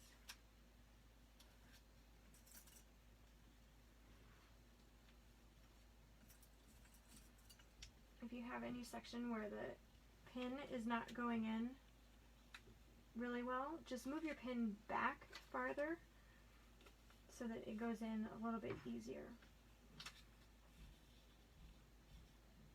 Because probably what is happening is it's hitting some seams where you have a little bit extra bulk.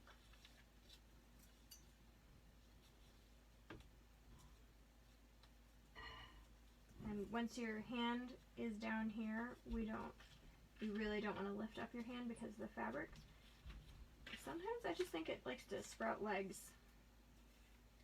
Let's see, that was 4, so I have a little one for 5. Likes to sprout legs and move. It doesn't really walk away. You know, seam rippers walk away, but the fabric likes to shift. And that is insanely annoying. Now, I know that I'm going to need kind of some longer pieces. So I'm looking for kind of a smaller piece that I can put in this area. And again, I have to go out to the edge on this little piece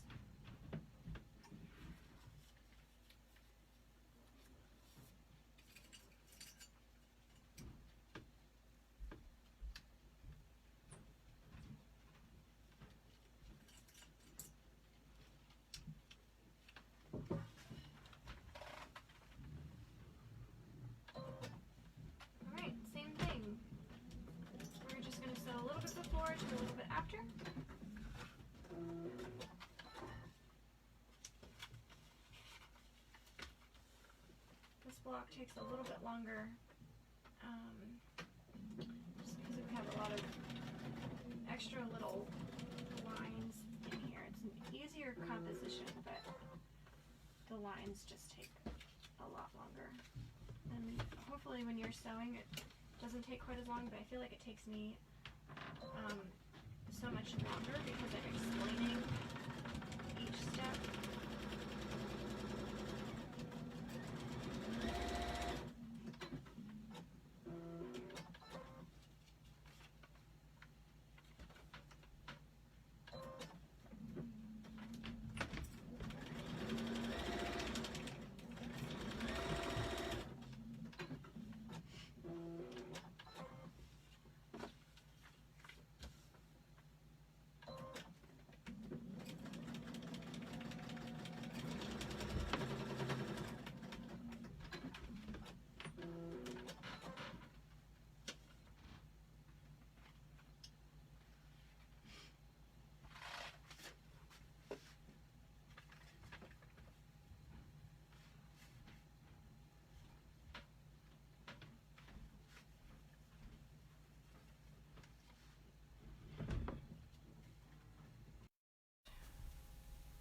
Oh, maybe we are still going. Sorry, it was paused.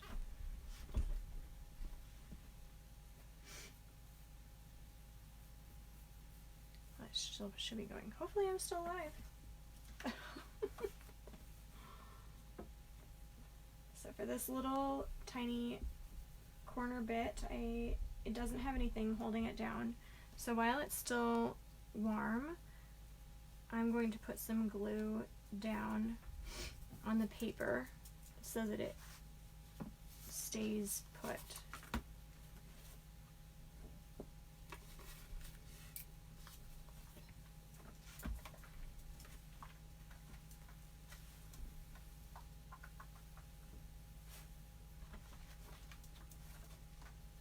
I think that one is all done, so I need to trim around all of those.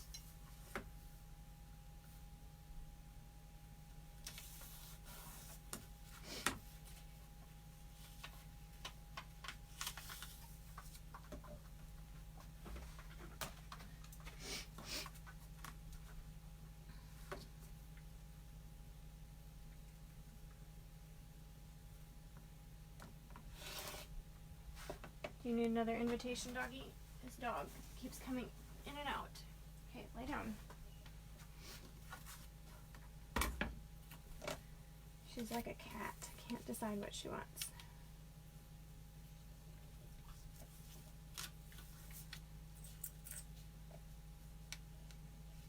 We are close to the home stretch, at least as far as sewing all the pieces inside together. And then it should go pretty quickly for the outside bits.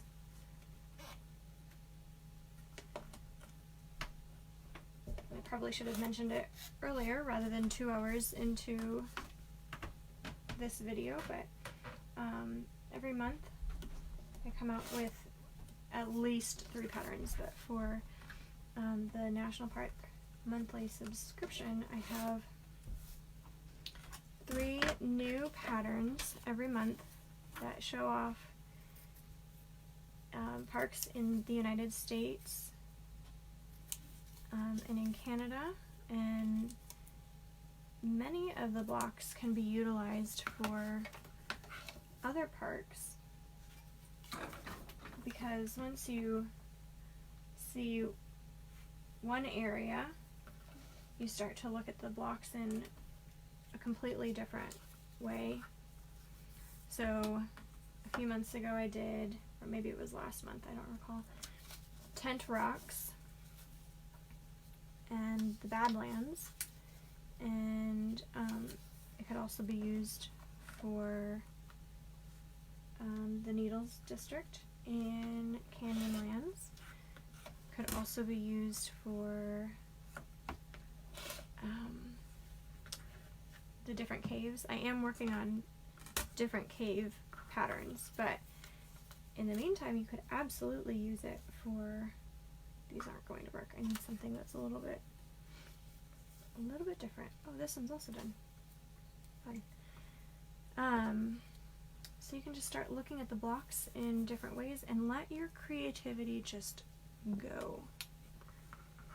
That's where it becomes really, really fun. You'll start to look at your fabric in different ways. So anyhow, the videos that I do each week are for the National Park monthly subscription.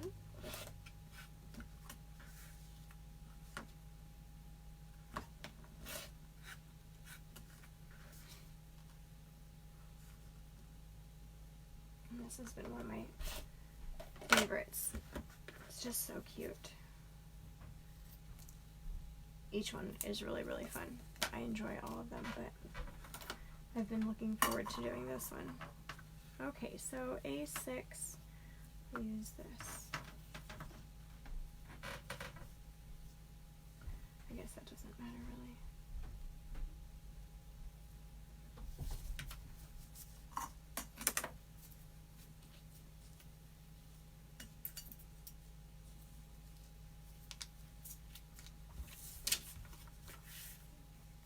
Okay, 5, and then C6 will be the next one.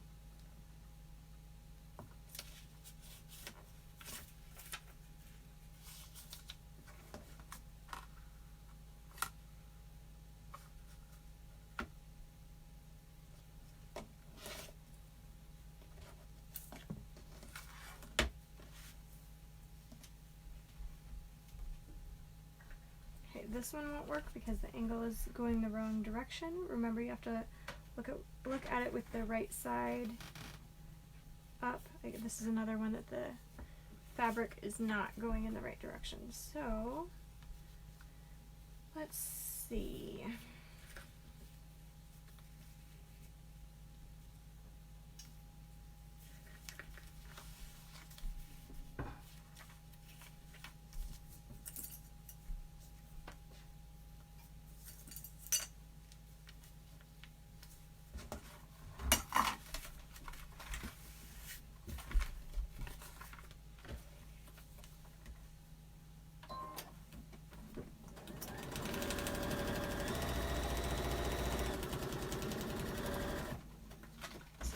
Longer pieces, I find it so much easier to use one of my quilting gloves, so then the paper doesn't move and I can just grip it a little bit better.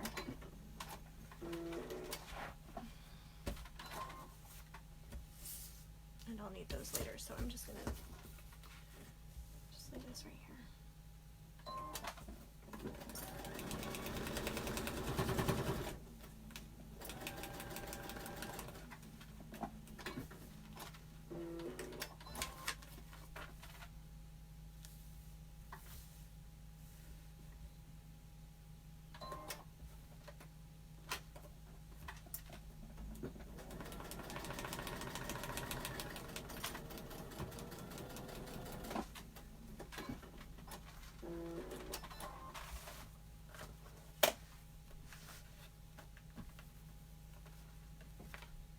Oops.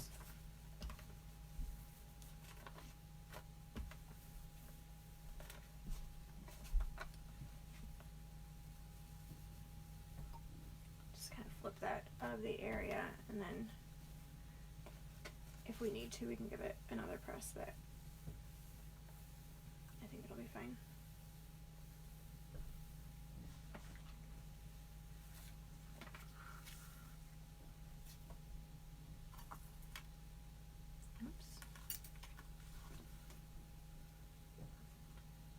Because this is a little bit of a bigger piece for the E, I want to make sure that the fabric really does not move. So I'm cutting larger to get all of this extra fabric out of the way.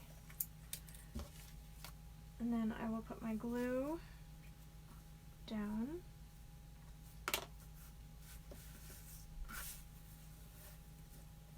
And you can see that it has moved, so that's why it's always a good idea to cut extra and then trim it down.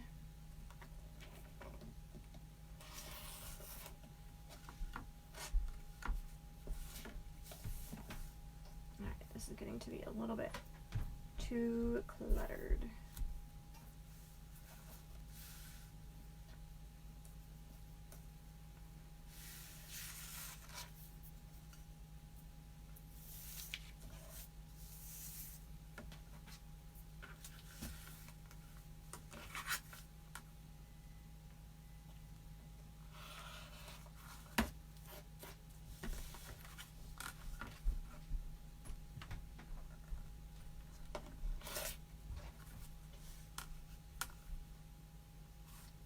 And you'll notice that I trimmed the corner pieces with my scissors.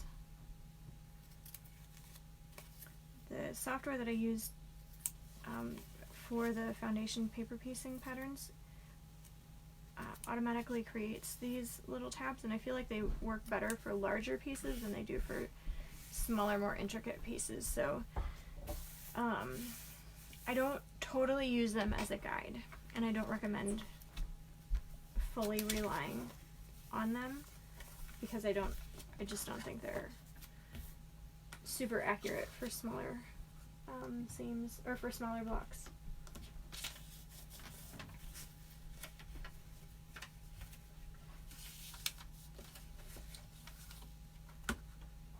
Now at this point you can start looking at your piecing instructions. They've already disappeared. Oh no, here they are. So join A to B, AB to C, D to E, AC to DE, so on and so forth. So you can start, if you've done a few of these, you can start laying them out. I'm not going to because I don't want somebody who is a beginner to be so confused that you give up, because that's not fun. I want you to enjoy this. So if you are more advanced, you can have a look ahead and then start chain piecing those template pieces together. So then once you're done sewing the templates that have a few more seams, then you're ready to piece your bigger ones together. So A and C just have a few more seams in them, so it just will take a little bit longer.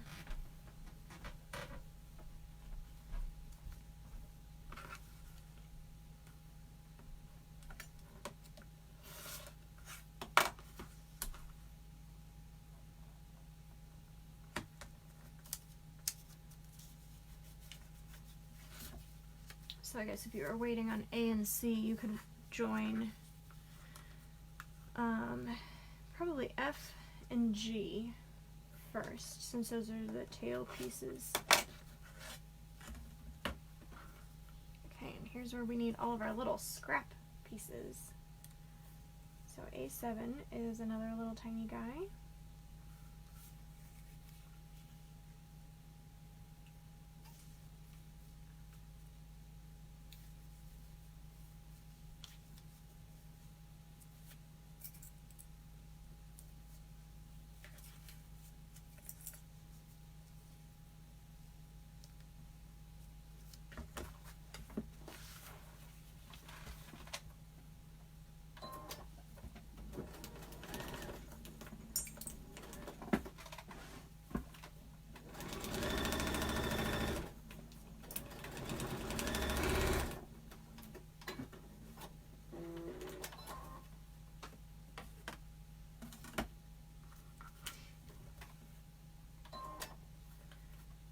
I'm playing bobbin roulette, and I might be able to get through the rest of the bobbin. I think I have a full thread. I do.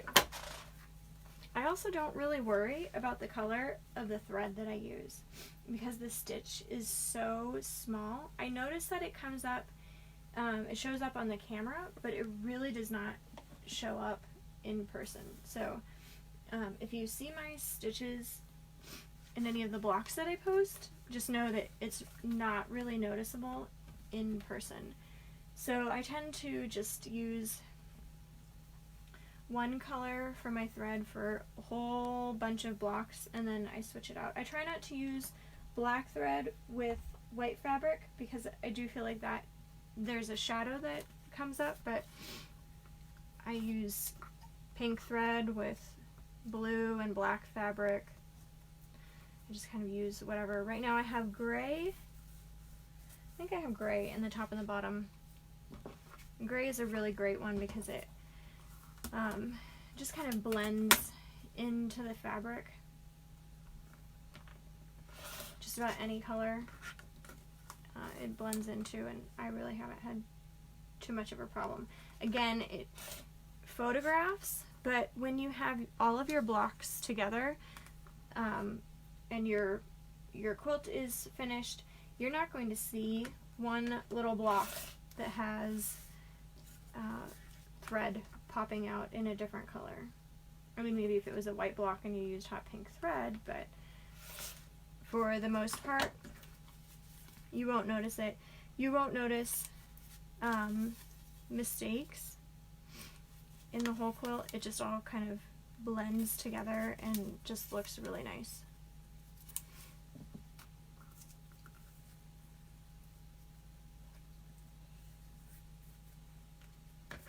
Alright, so it's only the A piece that has two more seams. We can do this. We are nearly in the home stretch. I think there are just 5 seams to put them all together, which is not many at all. Let's see what we have here. That is not going to work. So instead of, oh, I can use this one.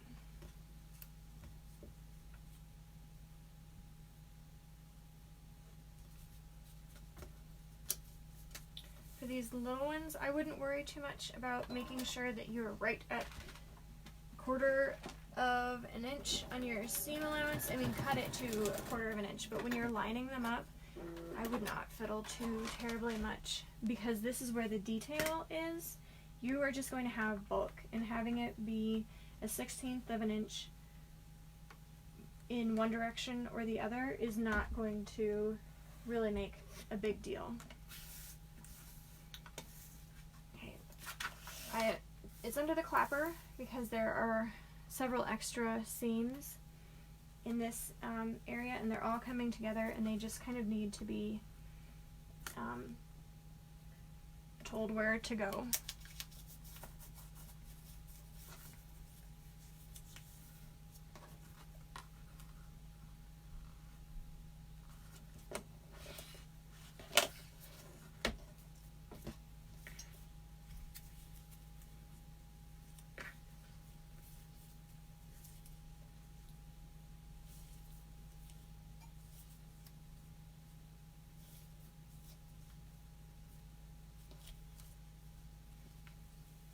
I'm getting a little bit persnickety with this because I have found that I do need to have the fabric go down a little bit farther so that it does catch. I don't want it to be just poking up.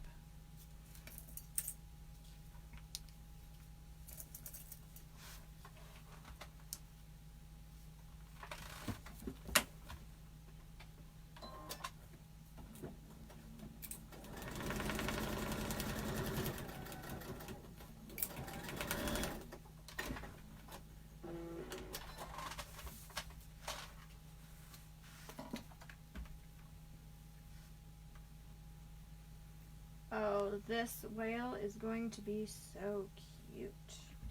Okay, so that has to hang out there for just a little bit.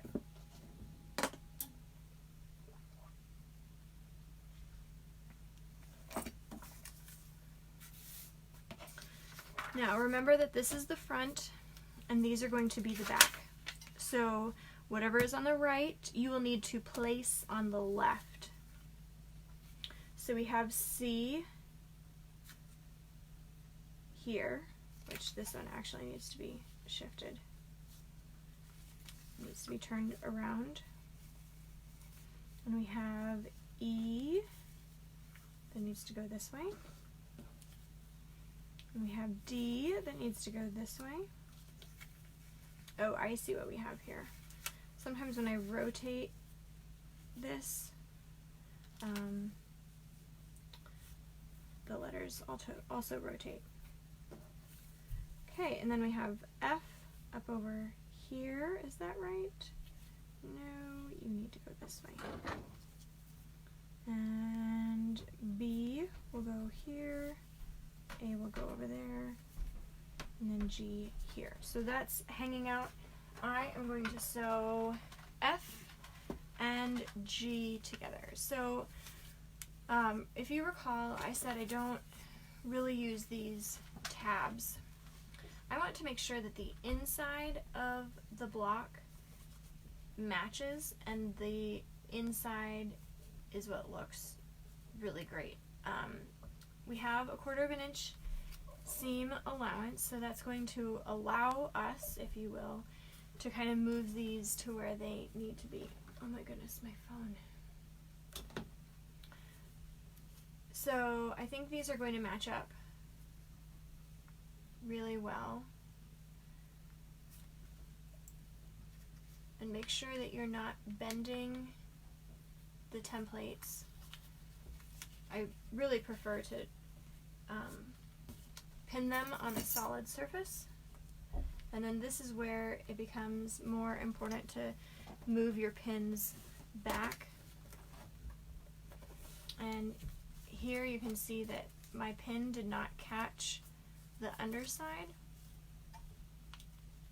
It did catch both of the pieces of fabric, but it did not catch the paper. So I find that it is best to try to back it out a little bit and try to catch the paper. If you're still having, this just does not want to grab the paper. If that happens, make sure you stay on this line because the fabric lines up, but the paper is not going to line up. It'll be okay, but just make sure that you are going to follow the line, you know, follow the yellow brick road. Oh goodness.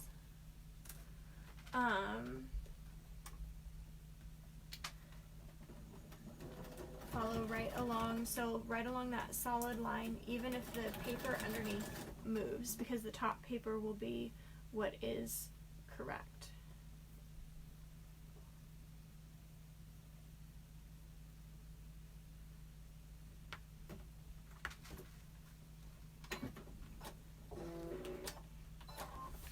Okay, so what we have here is we have the seam between F and G. You can see that's pretty accurate. Now what you'll do is you'll take out your seam allowance paper on both sides. And this is where I'm not persnickety about removing all of the template paper. What I am persnickety about is removing these teeny weeny little pieces right here, because you will never be able to get that out later. So if it's smaller than 1/4 inch, whatever the seam allowance is, go ahead and remove the papers. So because I have F5 glued down, I'm going to remove F1. I would not remove F1 if F5 was not glued down, but this is where it becomes so much easier. And this is at the end of a block, so I'm going to take this one out too. I'm going to take out, I think I should be okay. I'm going to take out F1, but because F5 is glued, it's going to stay put, and I don't have to worry about that coming undone.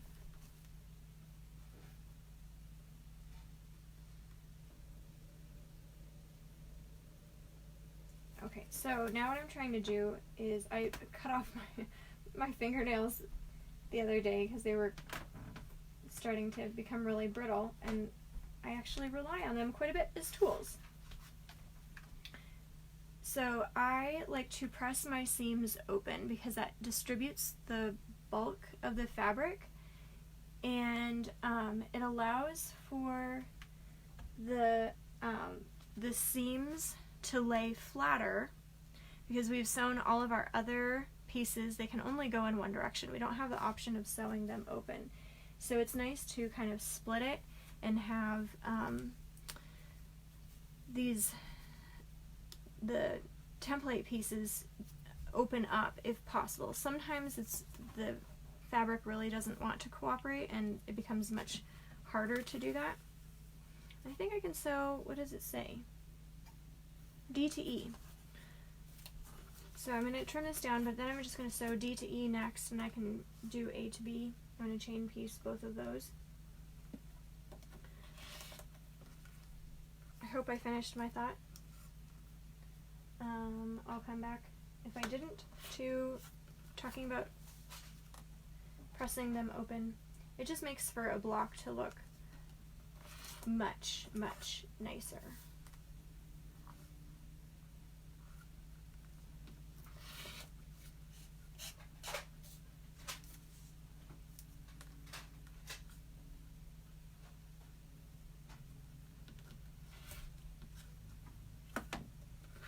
Okay, and that one looks like it wasn't quite right on the line, so I'm going to put this back on top and see if I need to go closer, or sometimes it's just, if you have a lot of fabric that is all in one area, sometimes they just don't want to come together or cut quite as well. Okay, so what do we have? We have his cute little head. A and B.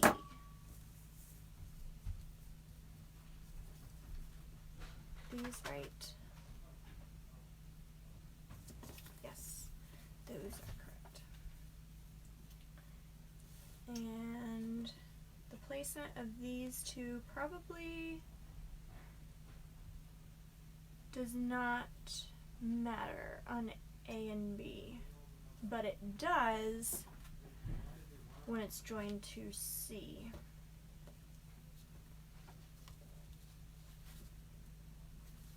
So what I will do in this case is I want to make sure that I have a nice straight outside edge, because then that is going to hopefully mean that my other pieces are going to line up.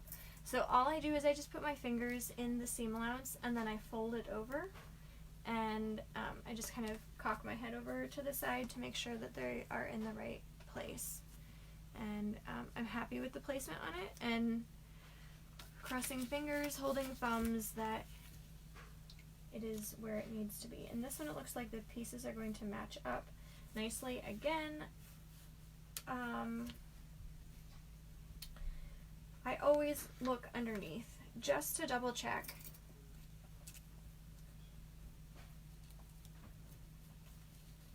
I guess I trust my sewing more than I trust the template piece, and that can be, honestly, that can be challenging if you are new to paper piecing. But I want you to trust yourself. I need my gloves. So, I renovated my Airstream mostly by myself. I ran the electrical for all of the lights. It is actually much easier than you think, especially for the running lights. It's so much easier. And I had, we were taking it to the renovator to get the door repaired, and I actually had never hooked it up to our tow vehicle. And the lights, and we took it at night, and the lights weren't, oops, wrong button. The lights weren't working, the marker lights, and I got into a tizzy because you start doubting yourself. Oh my goodness, I didn't do a good job. All of the negative self-talk. And all I had done was I wired it correctly, but the wiring harness that I was sent did not follow the instructions that the that I just found on the internet. It didn't occur to me that, I'm going to take out A9. It didn't occur to me that there would be different colors. So on your wiring harness on a trailer, each of the marker lights, so you have a run to different lights, they are all different colors. There's 7 different colors. So I started doubting myself that I had done it wrong, and like I said, it just didn't occur to me. I'm going to press these in one direction because they just really want to go toward B. So I'm pressing A toward B because it just wants to do that. So it didn't occur to me until I had looked at it several times, and why doesn't this match? And so I went to the manufacturer's website, and sure enough, their right and left marker lights were switched. So all I had to do is just switch it. So my point in this whole story is trust your sewing, don't trust the template, because something could happen with the way it's printed, something could happen with who knows what. I just feel like computers ought to be reliable, but they rarely ever are reliable. So trust your sewing. Trust that if you have sewn on all of your lines correctly, you have been meticulous about it, then you are doing it just fine. So trust yourself. You're doing a great job. Everybody who has been sewing these, what the heck am I doing? Here we go. The other thing that is really important is don't look at the front when you're doing this. Rely on your roadmap here, because A tells you that it needs to be next to B. And A and B need to be next to C. So you have your instructions here, and you have your roadmap right here. So these are your directions, this is your roadmap. So look at your roadmap to know where are you going, and then these just need to be the mirror of each other. So just make sure that, you know, the cute little arm is going in the right direction. So then you just turn it. Okay, so this is the mirror of that. Great. So then I know that this goes right here. Trust yourself. You know more than you know. Okay, so for A and B and C, remember I said that B and C need to match up right here, and these can be a stinker. They can move. Oh, hey, I sewed that one wrong. This is fun. I used the wrong color. See, I was too busy talking. It's okay. We're just going to sew it like this, and I'm not going to remove all of the pieces. We're just going to pretend. Because mistakes happen. So all I will do is I'm going to reprint C. I'll re-sew it. But I'm going to finish this one up. You know, this just happens sometimes. In fact, what I'm going to do, because I want to complete the block, and I want you to see it, is I'm going to increase my stitch length on this so that I can pull it out later. But if you have this happen, it's okay. Just reprint. Come on, let's go. Seriously now. Just reprint your pattern. It's not that big of a deal. So I'm kind of using just a basting stitch for this. And I need to pull this one out.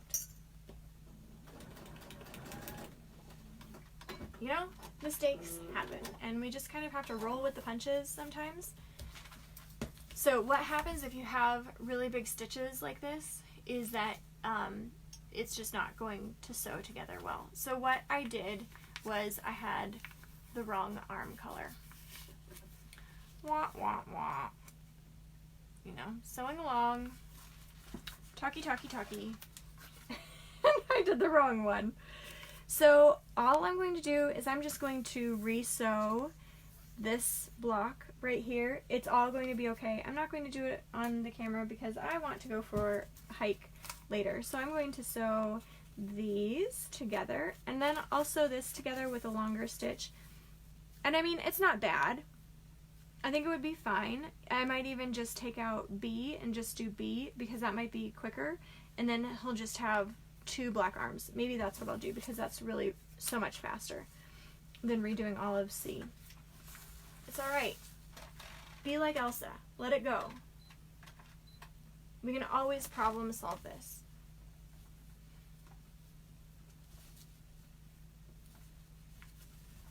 I feel like sometimes it's almost better that I make mistakes in these videos, and they truly are mistakes. I'm not doing it on purpose, but it's almost better for me to make these mistakes, so then you know how I work through them. I mean, this is it. I don't honestly make mistakes very often. I do when I'm talking, because I get talking and I forget. This is another reason why I generally color my template, but I thought, oh, hey, we just have 3 colors. How hard can it be? Famous last words. I should know. Those are always my famous last words. How hard can it be? I said that about renovating an Airstream. It took me 18 months to renovate it. How hard can it be? Turns out it was really challenging. But, I mean, it's just sewing. It's not the end of the world. Mistakes happen to all of us.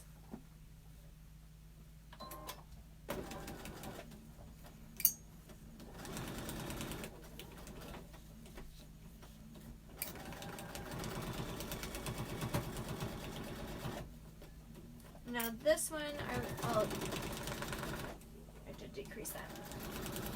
I will show you this because there were 2 pieces that came together and they did not match.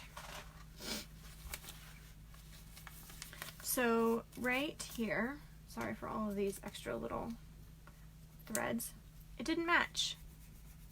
Right there. And it doesn't match. Right there. I'm not going to be too concerned about it. I want the center to match, which it does, and that's beautiful.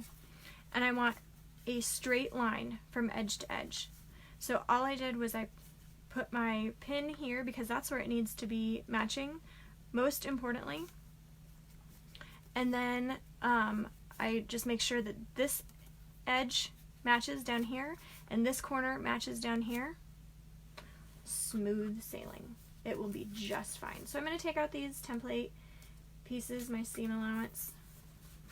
I don't know that I'm getting all of my notifications. Sometimes they pop up. Come on. Oh, I disappeared. At least on my screen, I disappeared. So just remove these guys here.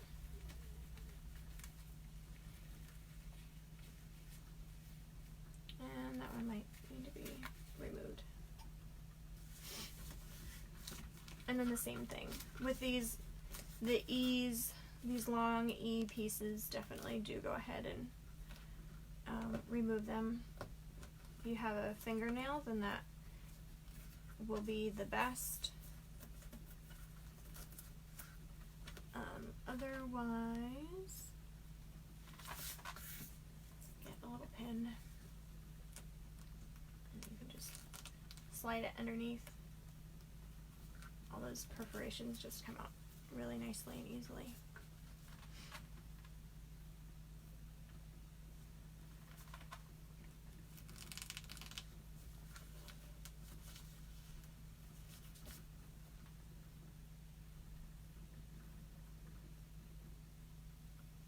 Okay, I'm gonna try to come back to this video and see.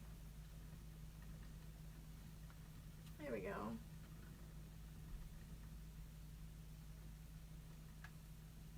Oh, cool. Okay, now I can see the comments.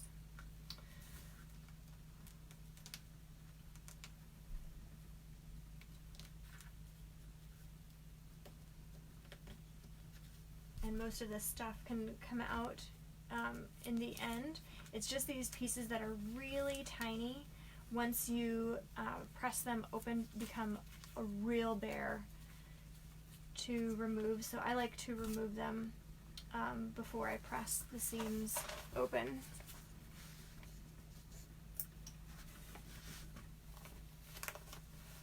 And because we have so many that are coming into this one place, it really does become imperative to try to press them open. The time that you would not want to press seams open is on the on my temperature quilt pattern.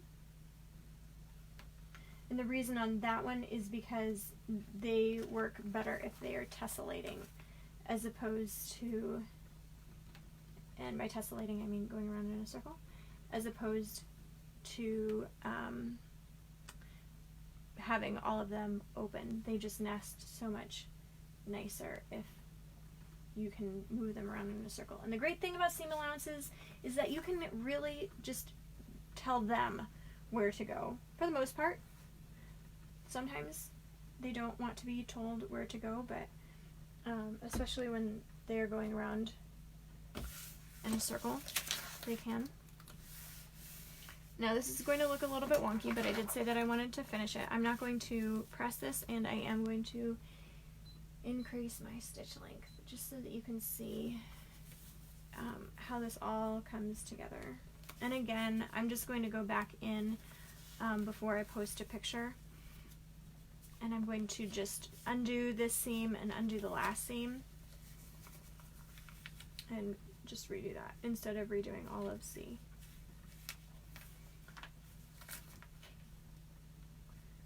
Okay, so I find that I can see this better if I'm closer to it, and because of the camera being right up above me, I can do this better with sitting down. So, sit I shall. So what I'm doing, I hope you can see this, is I'm just putting my thumb on the seam, and I'm just moving the fabric back and forth to see where this needs to be. You know, I should also talk you through how I chose B would be the, I think I said it, B is going to be the one that I remove because it has fewer pieces that I need to sew. Sometimes you can't make that judgment call, and you really do have to remove, let's see, I want to, oh, I did those ones. You do have to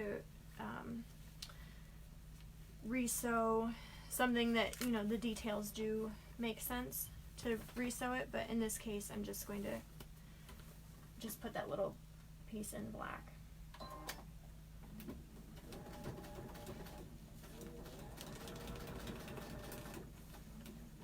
And quilter's gloves or gardening gloves really do help with this because they grip really, really nicely.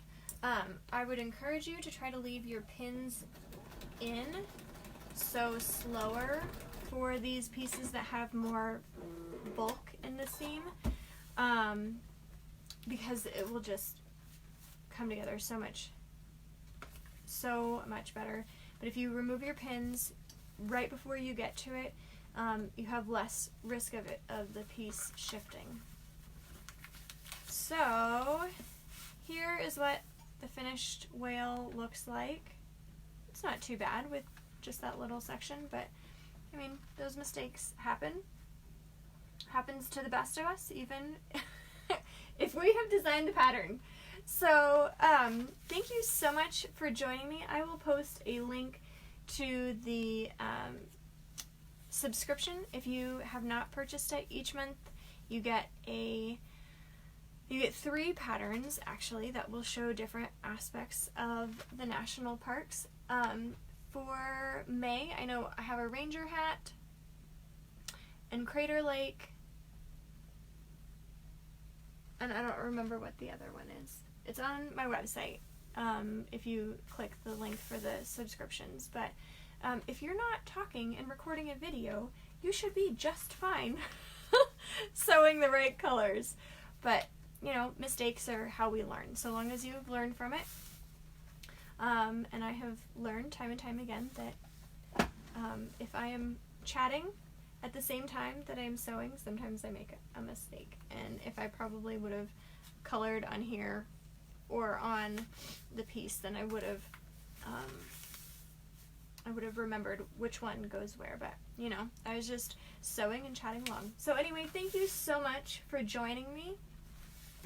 I really had a great time learning about right whales.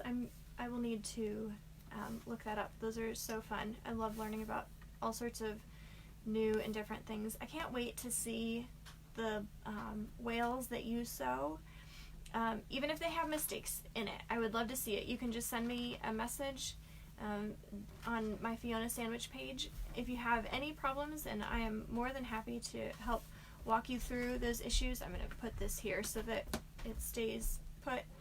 But I will see you in the next video. We don't have a video next week.